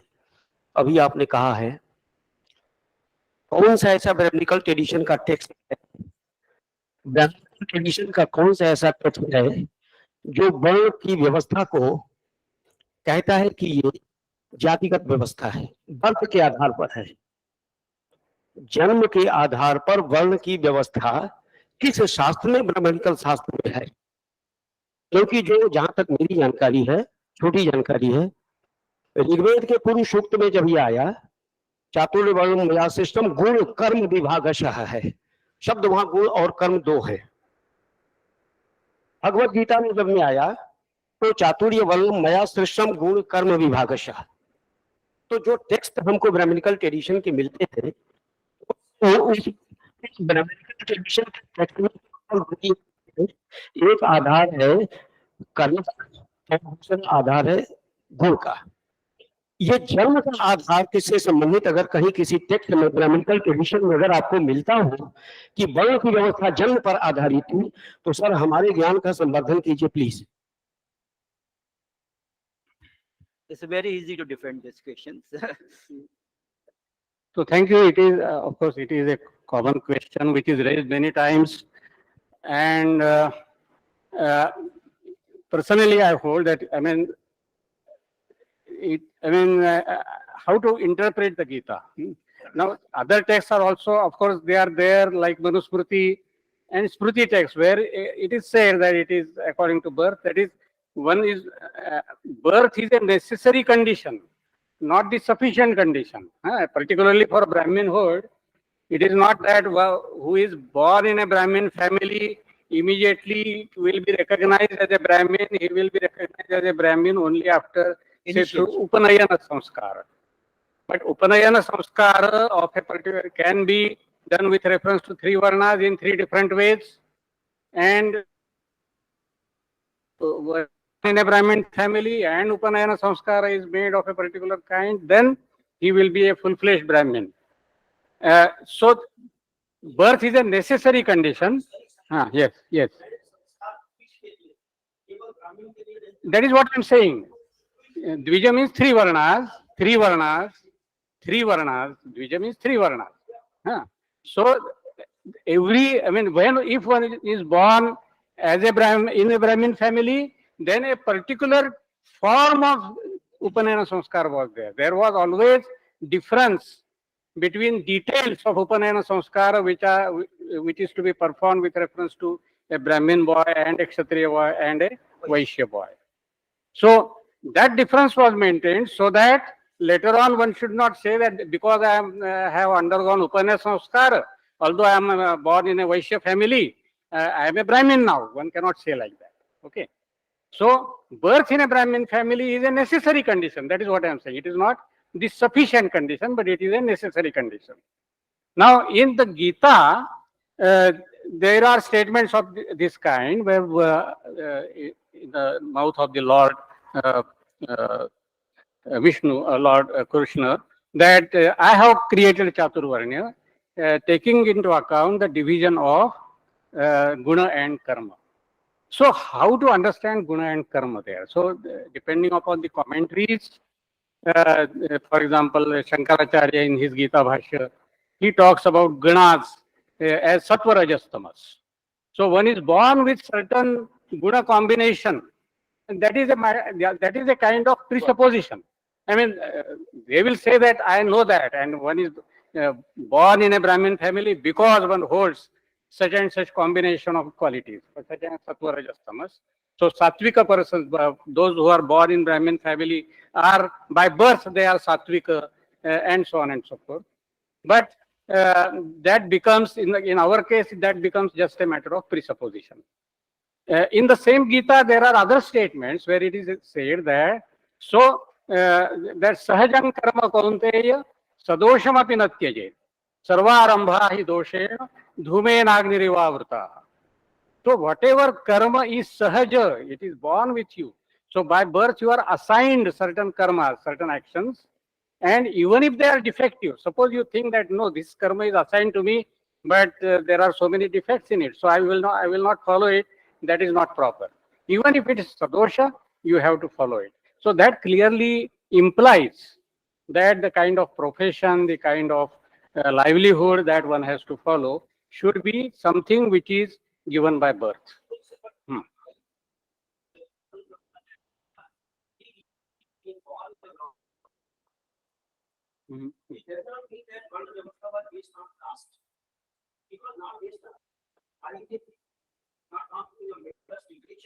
But I think that terms of difference between the Varna and the caste. Varna is not caste and caste is not only on the basis of the birth. Actually, the Brahman and the Janana Jayate Shudra Sanskara ke log chete. This is also being said there. Where is that? No, that is not in Manusmriti. So where is it? And so it is not regarded as a standard. And sanskars with Upanayana sanskar. One where the sanskar is mentioned. Okay. So varna and jati, they are not the same. Okay, but the principle, the word jati is used with this principle of jati means janma. So this principle of janma, that is your identity, social identity is determined by your janma. This factor is common to varna as well as jati. Or no? Now jati, the term jati is later on translated in English as caste. And so there are different varnas are only 4, but now Manu had his own explanation of generation of jatis. That is, it is through intercaste marriage, intervarna marriages that jatis came into existence. And then through anuloma vivaha, certain jati came into existence. Through pratiloma vivaha, a much lower type of jati came into existence. That is his interpretation or explanation. But whether it is historical or not, we don't know. That could be a later explanation that somehow jatis have come into existence and they have certain social status. And depending upon that social status, one can infer that that particular caste must have gone through a certain type of intervarna marriages, which was anuloma or pratiloma and so on and so forth. But the point is that there are so many jatis, not just four, and the same rule which applies to Varna, that there should not be intervarna marriages and one should follow the profession which is given by birth. That principle was equally applicable to Varna as well as Jatis. Whereas in the case of Varna, you can talk of different class of professions, not just one profession. But in the case of Jati, we can talk about a particular profession. So those differences are there. But the basic principle that it is determined by birth, that is common. That is what I want to say. Okay, now Tej Bahadur Moria ji, are you there still? If you are there, please put your question. आप हिंदी में भी बोल सकते हैं, कोई दिक्कत नहीं.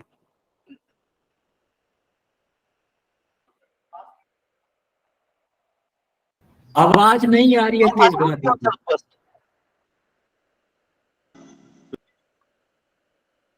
Hello sir, मेरी आवाज जा रही है? हाँ हाँ बोलिए. हाँ सर, सर प्रथम आप सभी लोगों को प्रणाम मेरा. सर एक क्वेश्चन, हालांकि कुछ हद तक आंसर हमें मिला है, और मैं सर से जानना चाहता हूँ कि जो गौतम बुद्ध की फिलॉसफी है, बुद्धिज्म है उनकी, और जो डॉक्टर भीमराव अम्बेडकर की बुद्धिज्म है, दोनों में क्या डिफरेंसेज है? यदि है तो सर मूल जो मुद्दे है 1 2 3 4 जो भी लगे कि ये मुद्दे इशूज जो है डिफरेंसेज है, हमें सर मतलब उसके ऊपर कुछ सुझाव और सलाह देने का मतलब करे sir.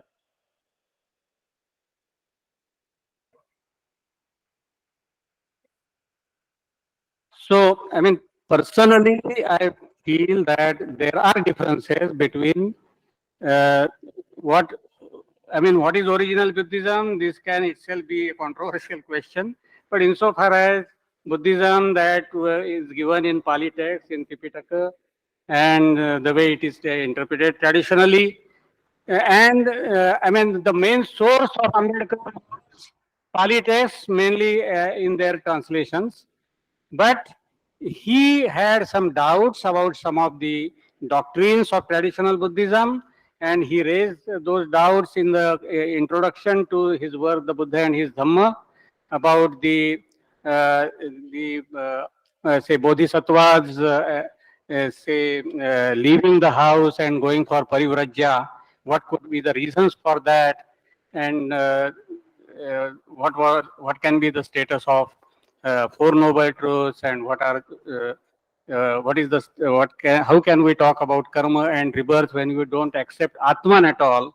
The kind of question which was recently raised, that identity, the question of identity can be maintained by Atman, and if Atman is not accepted, then how can you say that a rebirth of the same person is there? And so he interpreted Buddhism, and even I many times use the word reconstructed. He reconstructed Buddhism in such a way that those doubts were solved in his new reconstructed form of Buddhism, and therefore he did not accept in his the Buddhism the way he reconstructed it, the doctrines of rebirth and karma in the way in which they are accepted in traditional Buddhism. So there are certainly some points on which Ambedkar's Buddhism deviates from the original Buddhism. In some cases, it is a matter of emphasis. For example, in traditional Buddhism, there is so much emphasis on meditation. That is moral perfection through meditation, attaining something like arhathood, the 4 stages, sotapanna, sakrodagami, anagami, arhat. So those 4 stages Ambedkar did not talk about, because all those stages presuppose rebirth. That is, sotapanna can be liberated at the most in 7 births. So this idea of 7 births, two births, next birth, etc., was not acceptable to Ambedkar, and therefore he did not talk of those 4 stages. And the role of meditation, which is given as a central role in traditional Buddhism, Ambedkar did not deny the role of meditation, but he says that it doesn't have an intrinsic value. It has only extrinsic value. I mean, a monk has to practice self-culture, and as a part of self-culture, he has to practice meditation also. But ultimately, that should be the means of doing social practices, of helping others. And so ultimately, the goal should be altruistic goal. Whereas if we just regard meditation as intrinsic goal, then it will be a kind of egoistic approach. So these are some of the differences between traditional Buddhism and the Buddhism as interpreted by Ambedkar. Now I come Okay, sir. to Thank you. Geeta Manaktalaji. If you are there still, please ask your question. Okay. Thank you, sir, for giving us such a profound lecture. And my question is, how do ancient Indian Buddhist teachings offer to the challenges of racism, inequity, and the other issues of social justice which we face today?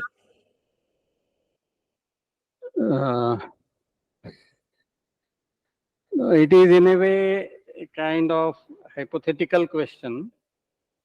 But the point is that I personally feel that any movement based on non-violence and love, and which regards all human beings as equal, has some kind of solution to all social problems. What actual form in those different situations is a different question. But this is a kind of, it is a kind of humanitarian approach where even the so-called opponent or the rival person is not treated as a rival or as an enemy, but one has an attitude even for the benefit of the enemy along with benefit of oneself. So it is a kind of universalistic approach, and therefore I think that it can have solution to all different problems. Thank you. Now the last question will come from Diwakar Maurya. Please come.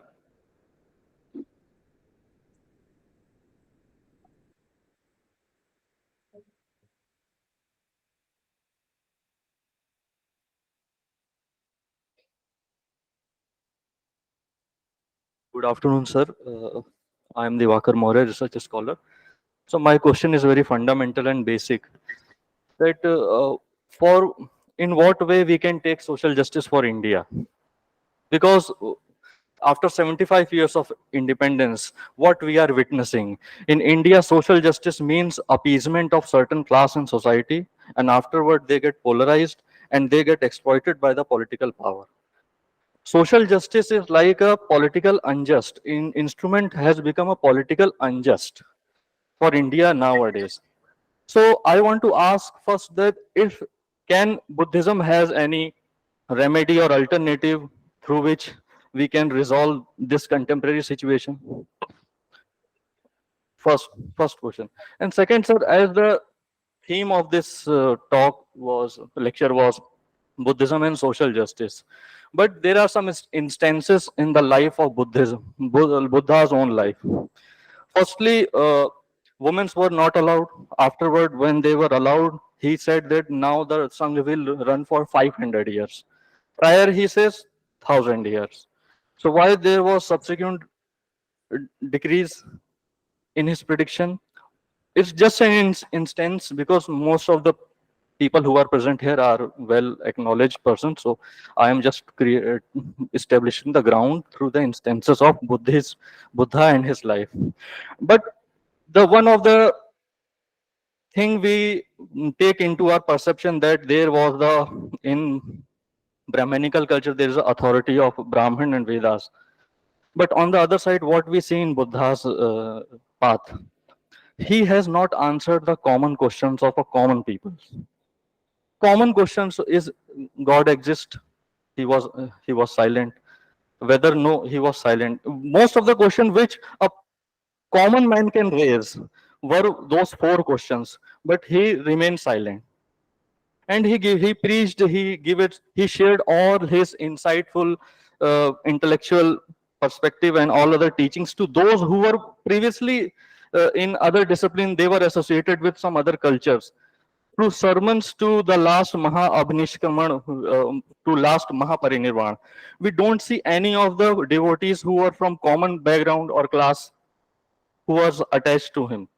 So attached to him, they were basically the devotees, but the authority was again with those people who were from elite class, and those who were previously, they were in touch with some other philosophical or Brahminical traditions.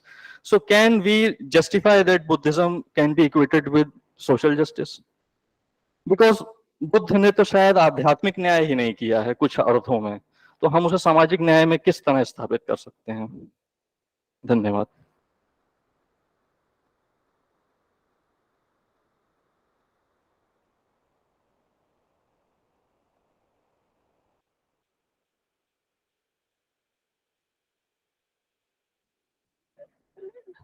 So, I mean, whether Buddha brought about social justice or not in the society, he did not do that, he could not do that. He tried to develop a certain model, social model, which perhaps others can use. I mean, these are some of the, there were some of the limitations of the Buddha, and in history, everybody has limitations.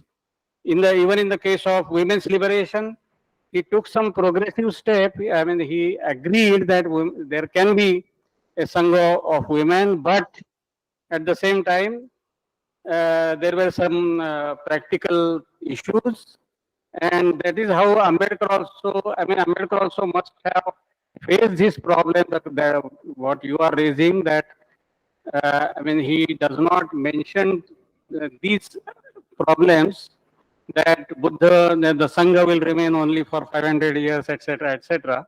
Whether the Buddha himself said this or it was misreported by the later Buddhists who were who believed in male dominance, that is remains a question, and this question is being debated even now, that whether the so-called Ashtaguru Dhamma, Atthaguru Dhamma, 8 rules, some of which were not say respectful to women, whether they were really said by the Buddha or not. So such questions are raised. But at least we have women's Sangha, and we have so many theories who express themselves, and we have the literature called Theory Gatha. So that was a first step. It had certain limitations, that we can agree. But even in the case of men-women equality, Buddha took some forward steps. That much we can say. Now, that is, Buddha did not answer many questions, and he also gave some explanation for that. That is what are called avyakruta prashnas. They were some of the questions related to metaphysical issues, and he said that he was mainly concerned with empirical issues and not trans-empirical issues. And those, any answer to them, I mean, he thought that people will be misled if they indulge into such questions, if they engage with such questions. Then the real question is how to get rid of sufferings and what should be the way to the removal of sufferings. That way, any way, does not presuppose any metaphysical framework. So we need not go into those metaphysical questions. That was Buddha's approach to the so-called and about God. There are occasions where people try to say that yes, God exists, and Buddha took a stand which is atheistic stand. He also, about Brahma, for example, Brahma was regarded as the creator of the world. Now, according to Buddha's narration, Brahma was not the creator of the world, but he came from some other world to this world, and because he came first, people started thinking that he must have created this world. And Brahma also was under the impression that he is the creator of the world, a wrong impression.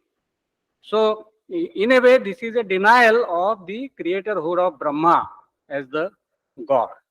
So, about God, I personally feel that Buddha certainly did not believe in the existence of God, and he also expressed his denial in some ways.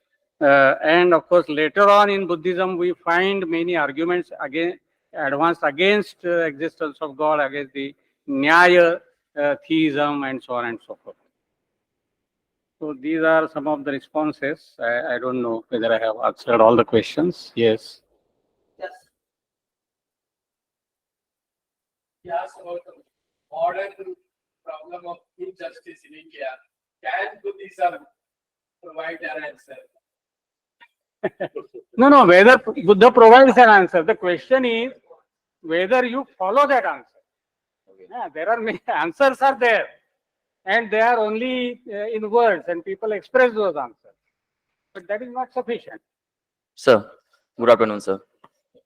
We are living in the cutting edge of humanity, and each and everything is political. Nothing is apolitical.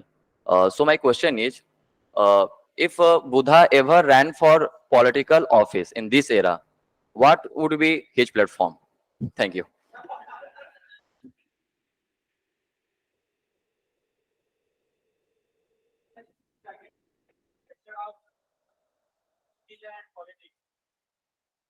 So, I mean, religious, whether we should politicize religion or not, certainly we should not.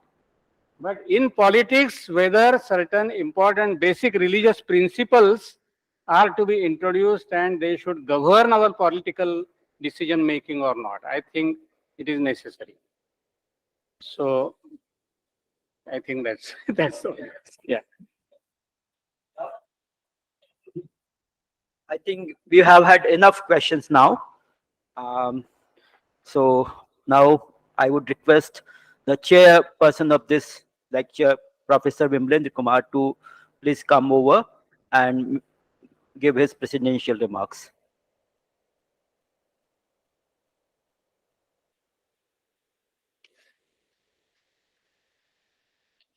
Thank you, Dr. Pramod Kumar Bagreji. Most respected Professor Pradeep Kumar Gokhale ji, Professor Anand Misra, Professor S.P. Pandey, Professor Devrat Chaudhary, Professor S. Vijay Kumar, Dr. Rahul Kumar Maurya, Professor Durgesh Chaudhary, other colleagues of the Department of Philosophy and Religion, and blooming research scholars of the Department of Philosophy and Religion, as well as Department of Pali and Buddhist Studies, and the participants who have joined through online. It is really a matter of great pleasure for me to get associated with this TRV Murti. I feel myself very much proud and privileged, although I do not deserve for this presiding over this session. Since Professor Pradeep Gokhale is a very senior most professor, very eminent scholar, internationally and nationally known figure, I feel myself embarrassed to speak or to preside in this session TRV Murti lecture. Although this prestigious TRV Murti lecture on Buddhism and social justice attracted me to come over this session and to gain some of the insights from Professor Pradeep Gokhale. We have already seen that how Professor Pradeep Gokhale has elaborated his lecture, Buddhism and Social Justice, in two parts. First, social justice based upon the Buddhist text available in Pali as well as Sanskrit text. Secondly, he discussed about the social justice based upon the Dr. B.R. Ambedkar observations in Buddha in his Dhamma. Although there are contradictory remarks in Buddha in his Dhamma, he has clearly elaborated, and that is why some of the confusions and differences are creating among the participants also. Since classical Buddhism available in Pali language literatures are discussing in different manner, and Buddha in his Dhamma, which has been composed by Dr. B.R. Ambedkar, it has been interpreted in his different manner. But the whole social justice concept, if you go through the Indian Constitution preamble, then you will find that how Dr. B.R. Ambedkar has embraced Buddhism in his whole Constitution of India.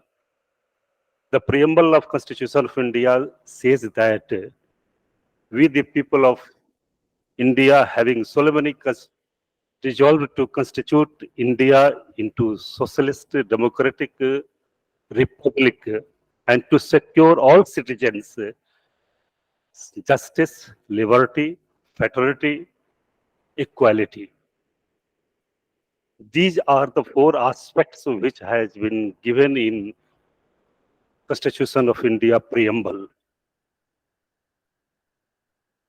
Dr. B.R. Ambedkar says that I have been not influenced by any political philosophy or any French Revolution.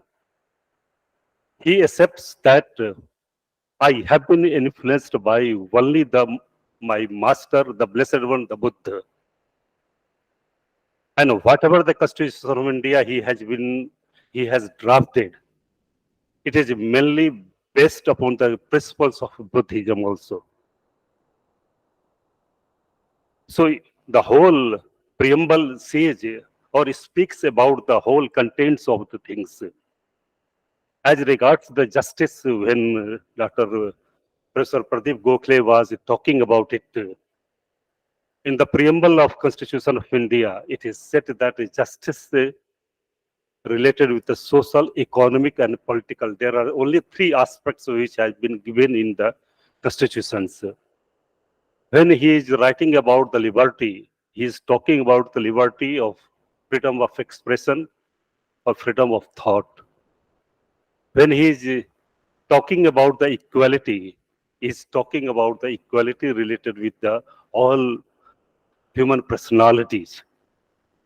And when he is talking about the fraternity, he is assuring the whole dignity of the human personality or humanity. With this background, I am going to speak, not to speak on or not to going to comment on the lecture by celebrated scholar Professor Pradeep Gokhale. I do not dare to speak anything which has been spoken by the Buddha. But my idea related with the social justice has been, social justice as related with the Pali language research has been summarized only in the 4 points. The first is that the Buddha gave the purity to all the Chatubanna, that is the whole 4 Varnas. Buddha says that all persons are equal. No is inferior or no is superior. And he says that Tattaro Banna Sab Samahunti. All human beings are the equal. And whosoever thinks that one is superior and one is inferior, he is associated with the evils, that is the Papakam Dithigatam. And Buddha denies that no one is superior, no one is inferior.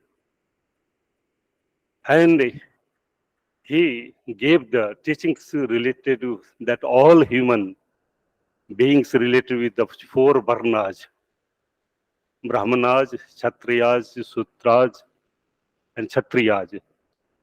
Kshatriyas are the 3rd, Sudras. The 4 Varnas should get a state of eternal bliss. they should get a state of emancipation. And for that, he has already given 4 types of social order also to discriminate these chattaro banna. He established that Bhikkhu Parisa, Bhikkhuni Parisa, Upasak Parisa, Upasik Parisa, that there should not be any feeling of any caste or varnas. For that, he established the 4 system of orders there also. But he also gave more attentions for the Sutraj and Ati Sutraj. And we find the descriptions in the Pali text as well as in the Jatakas that and in from the commentaries of the Jatakas that how he has given much attention towards the upliftment of the Sutraj and Ati Sutraj. The second aspect related with, I am not going to, much has been said by Professor Pradeep Gokhale, that how Buddha talks about in Asalayan Sutta, Madhura Sutta, and in Sutta Nipat, Masat Sutta, how he discusses about all things.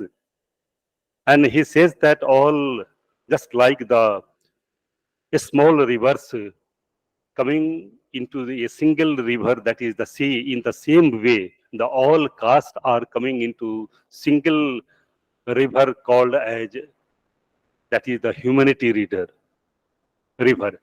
So that is the concept of our Buddha. I am not going to discuss much about it. The second aspect of what Buddha discussed about the social justice, that he gave more attention for the upliftment of the women. Buddha says in the Madhyama Nikaya, Mahadhatu Sutta, that women are not inferior in any sense than the men also. And from the theory Gatha, we have the references or the evidences that some of the theories like Patachara, Dhammadinna, they were more superior and intelligent than the other bhikkhus who were intelligent at that time also. And Buddha has praised so many times the intelligentsia of theories also. And Buddha says that women can get a state of eternal bliss also. They are no inferior in any sense. But in the later Pali text or in later Buddhist text, we have the interpolations of that woman cannot get a state of Buddhahood. That is the later interpolations by Acharyas. I am not going to discuss all these things, but how the concept has been changed. But from the Pali text, we find that women were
Now, in the present context, when we are talking, this justice is the realization of that how the close relations between the living phenomena, that how the people who are living, how they are closely related with our other living beings as well as nature and environment. This is the justice which have been interpreted by our modern scholars. So in that context, we have to find out that what the justice, the social justice has been interpreted. And if you go through the Mahayana Buddhism or Mahayana Buddhist text, we also find that natural justice has been discussed. And there are three aspects which have been discussed related with the justice in Mahayana Buddhist text. First of all, Mahayana Buddhist text says about justice that it is the balance, mental balance for getting a state of eternal bliss. How the cognition with the living things can be attained with the spiritual attainment. So meditation has been given in our Mahayana Buddhist text that how we can balance our mental aspect of the things, how we can behave with other things also. Buddha always talks about the intention and behavior. Whenever he talks about the intention, it is called as Chetana. That is why Buddha says that Chetana ham bhikkhave kammam vadami chetitva kai kammam bachi kammam mano kammam. And whenever he talks about the behavior, he talks about that how the Dana Parvita, Sil Parvita, Shanti Parvita, Piya Parvita, Dhyan Parvita, Pragya Parvita, perfections can be attained. And this can be attained and through the meditations. There are 40 subjects of meditations in our Pali text also. And in Das Bhumik Sutra, there are 10 stages of meditation through which one can get a state of eternal bliss or nirvana. So in Mahayana Buddhist text, justice is the realization of the mental balance in between the nature, things and the environment. The second aspect of the natural justice which has been discussed, that how we are overcoming with the kleshas. Kleshas are those immoral factors which are darkening or blackening our consciousness. How they are giving kleshas or suffering or mind also. These kleshas are nothing but they are called as abhijja or avidya. Avidya is the main root, we can say. And avidya is the main root for kleshas and how kleshas can be removed also. The third aspect related with our justice, which is available in Mahayana Buddhist text, that is called as bodhicitta, and how this bodhicitta can be attained. And in Nagarjuna Bodhicharya avatar, Acharya Santi Dev has discussed that there are two aspects of the bodhicitta, Paramartha bodhicitta and Samvriti bodhicitta.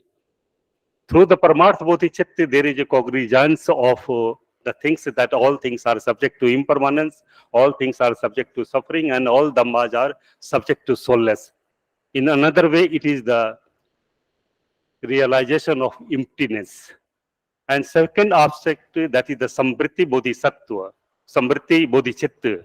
This is the realization through which a person aspires for the Buddhahood, and through the means of karuna, upay or pragya, he is achieving the state of eternal bliss.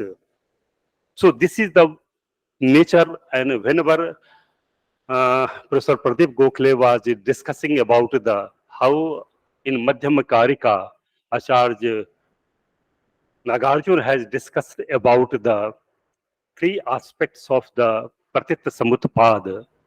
And whenever we are talking about the justice, this law of dependent originations comes very significant. And there are three aspects, that is the Niso Bhavata, Idam Pratitya, and Asray, Praspar Asrayata. There are three aspects. Out of the three, this Praspar Asrayata, that dependent on each other, that man, nature, and environment, both these three are causally related with each other. Man cannot live without the nature, nature cannot live without the environment. Whenever we understand that these three are causally related with this, there is a natural justice or social justice related with these. So there are some of the things which I wanted to share with you all related with the justice, but the time has up for me. So with these words, there are some of the aspects which Pradeep Gokhale ji was talking about, Dr. B.R. Ambedkar, that how he talks about that Four Noble Truth. These are the interpolations by the later Acharyas. It is not in original Pali text. And how he differs with the law of karma and rebirth, and how he talks about this that the concept of suffering and concept of nirvana, how he differs from the Pali text. I wanted to share some of the views, but due to lack of time, I am not going to share all these views. So with these words, I am very much thankful to Professor Ananda Misra and the organizing team of this Professor TRV Murti lecture series, who has given me an opportunity to share some of the views, although I do not deserve for this sharing this session, because sharing the eminent or celebrated scholar, I do not deserve for that. Although Professor Misra has asked me, I am very much thankful to him and Dr. Pramod Kumar Bagre and other team of Department of Philosophy and Religion, BHU. Thank you very much.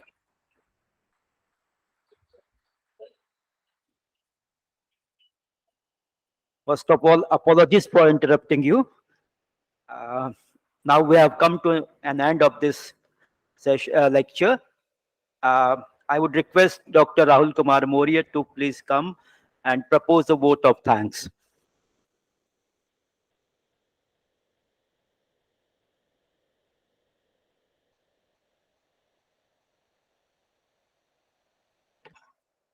Thank you, Dr. Pramod Kumar Bagre, for giving me this opportunity to propose vote of thanks. I would extend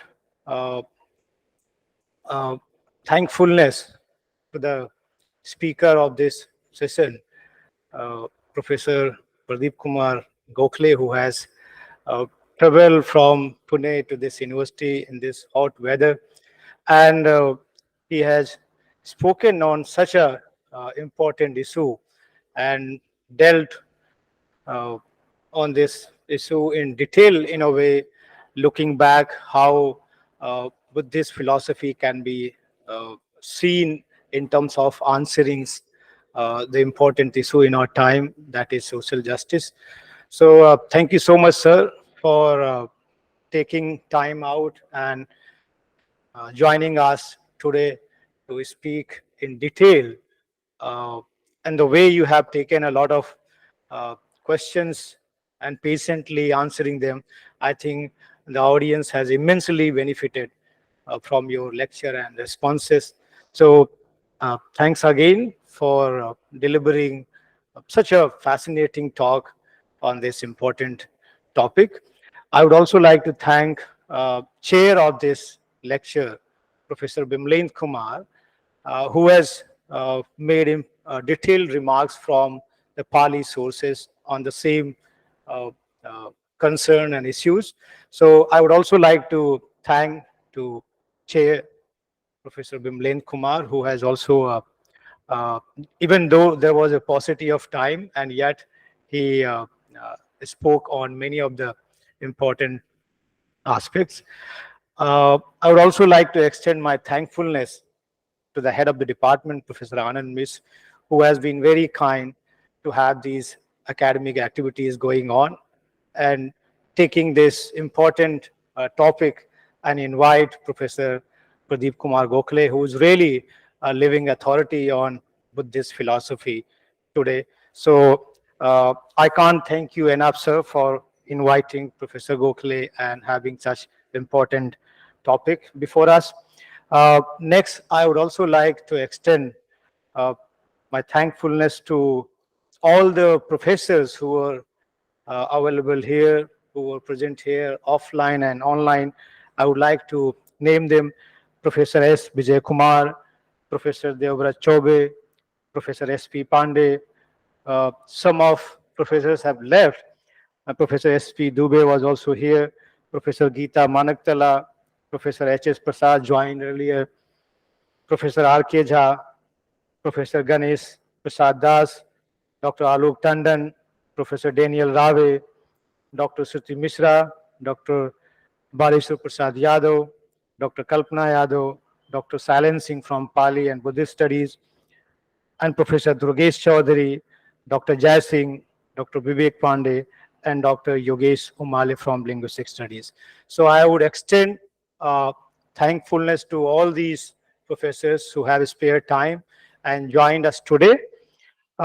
Next, I would like to extend my thankfulness and gratitude to all the students and research scholars who have been here and made this lecture a grand success, because without students and research scholars, we can't have such a grand, successful events. So thank to each and everyone who managed to come and attend this important talk today.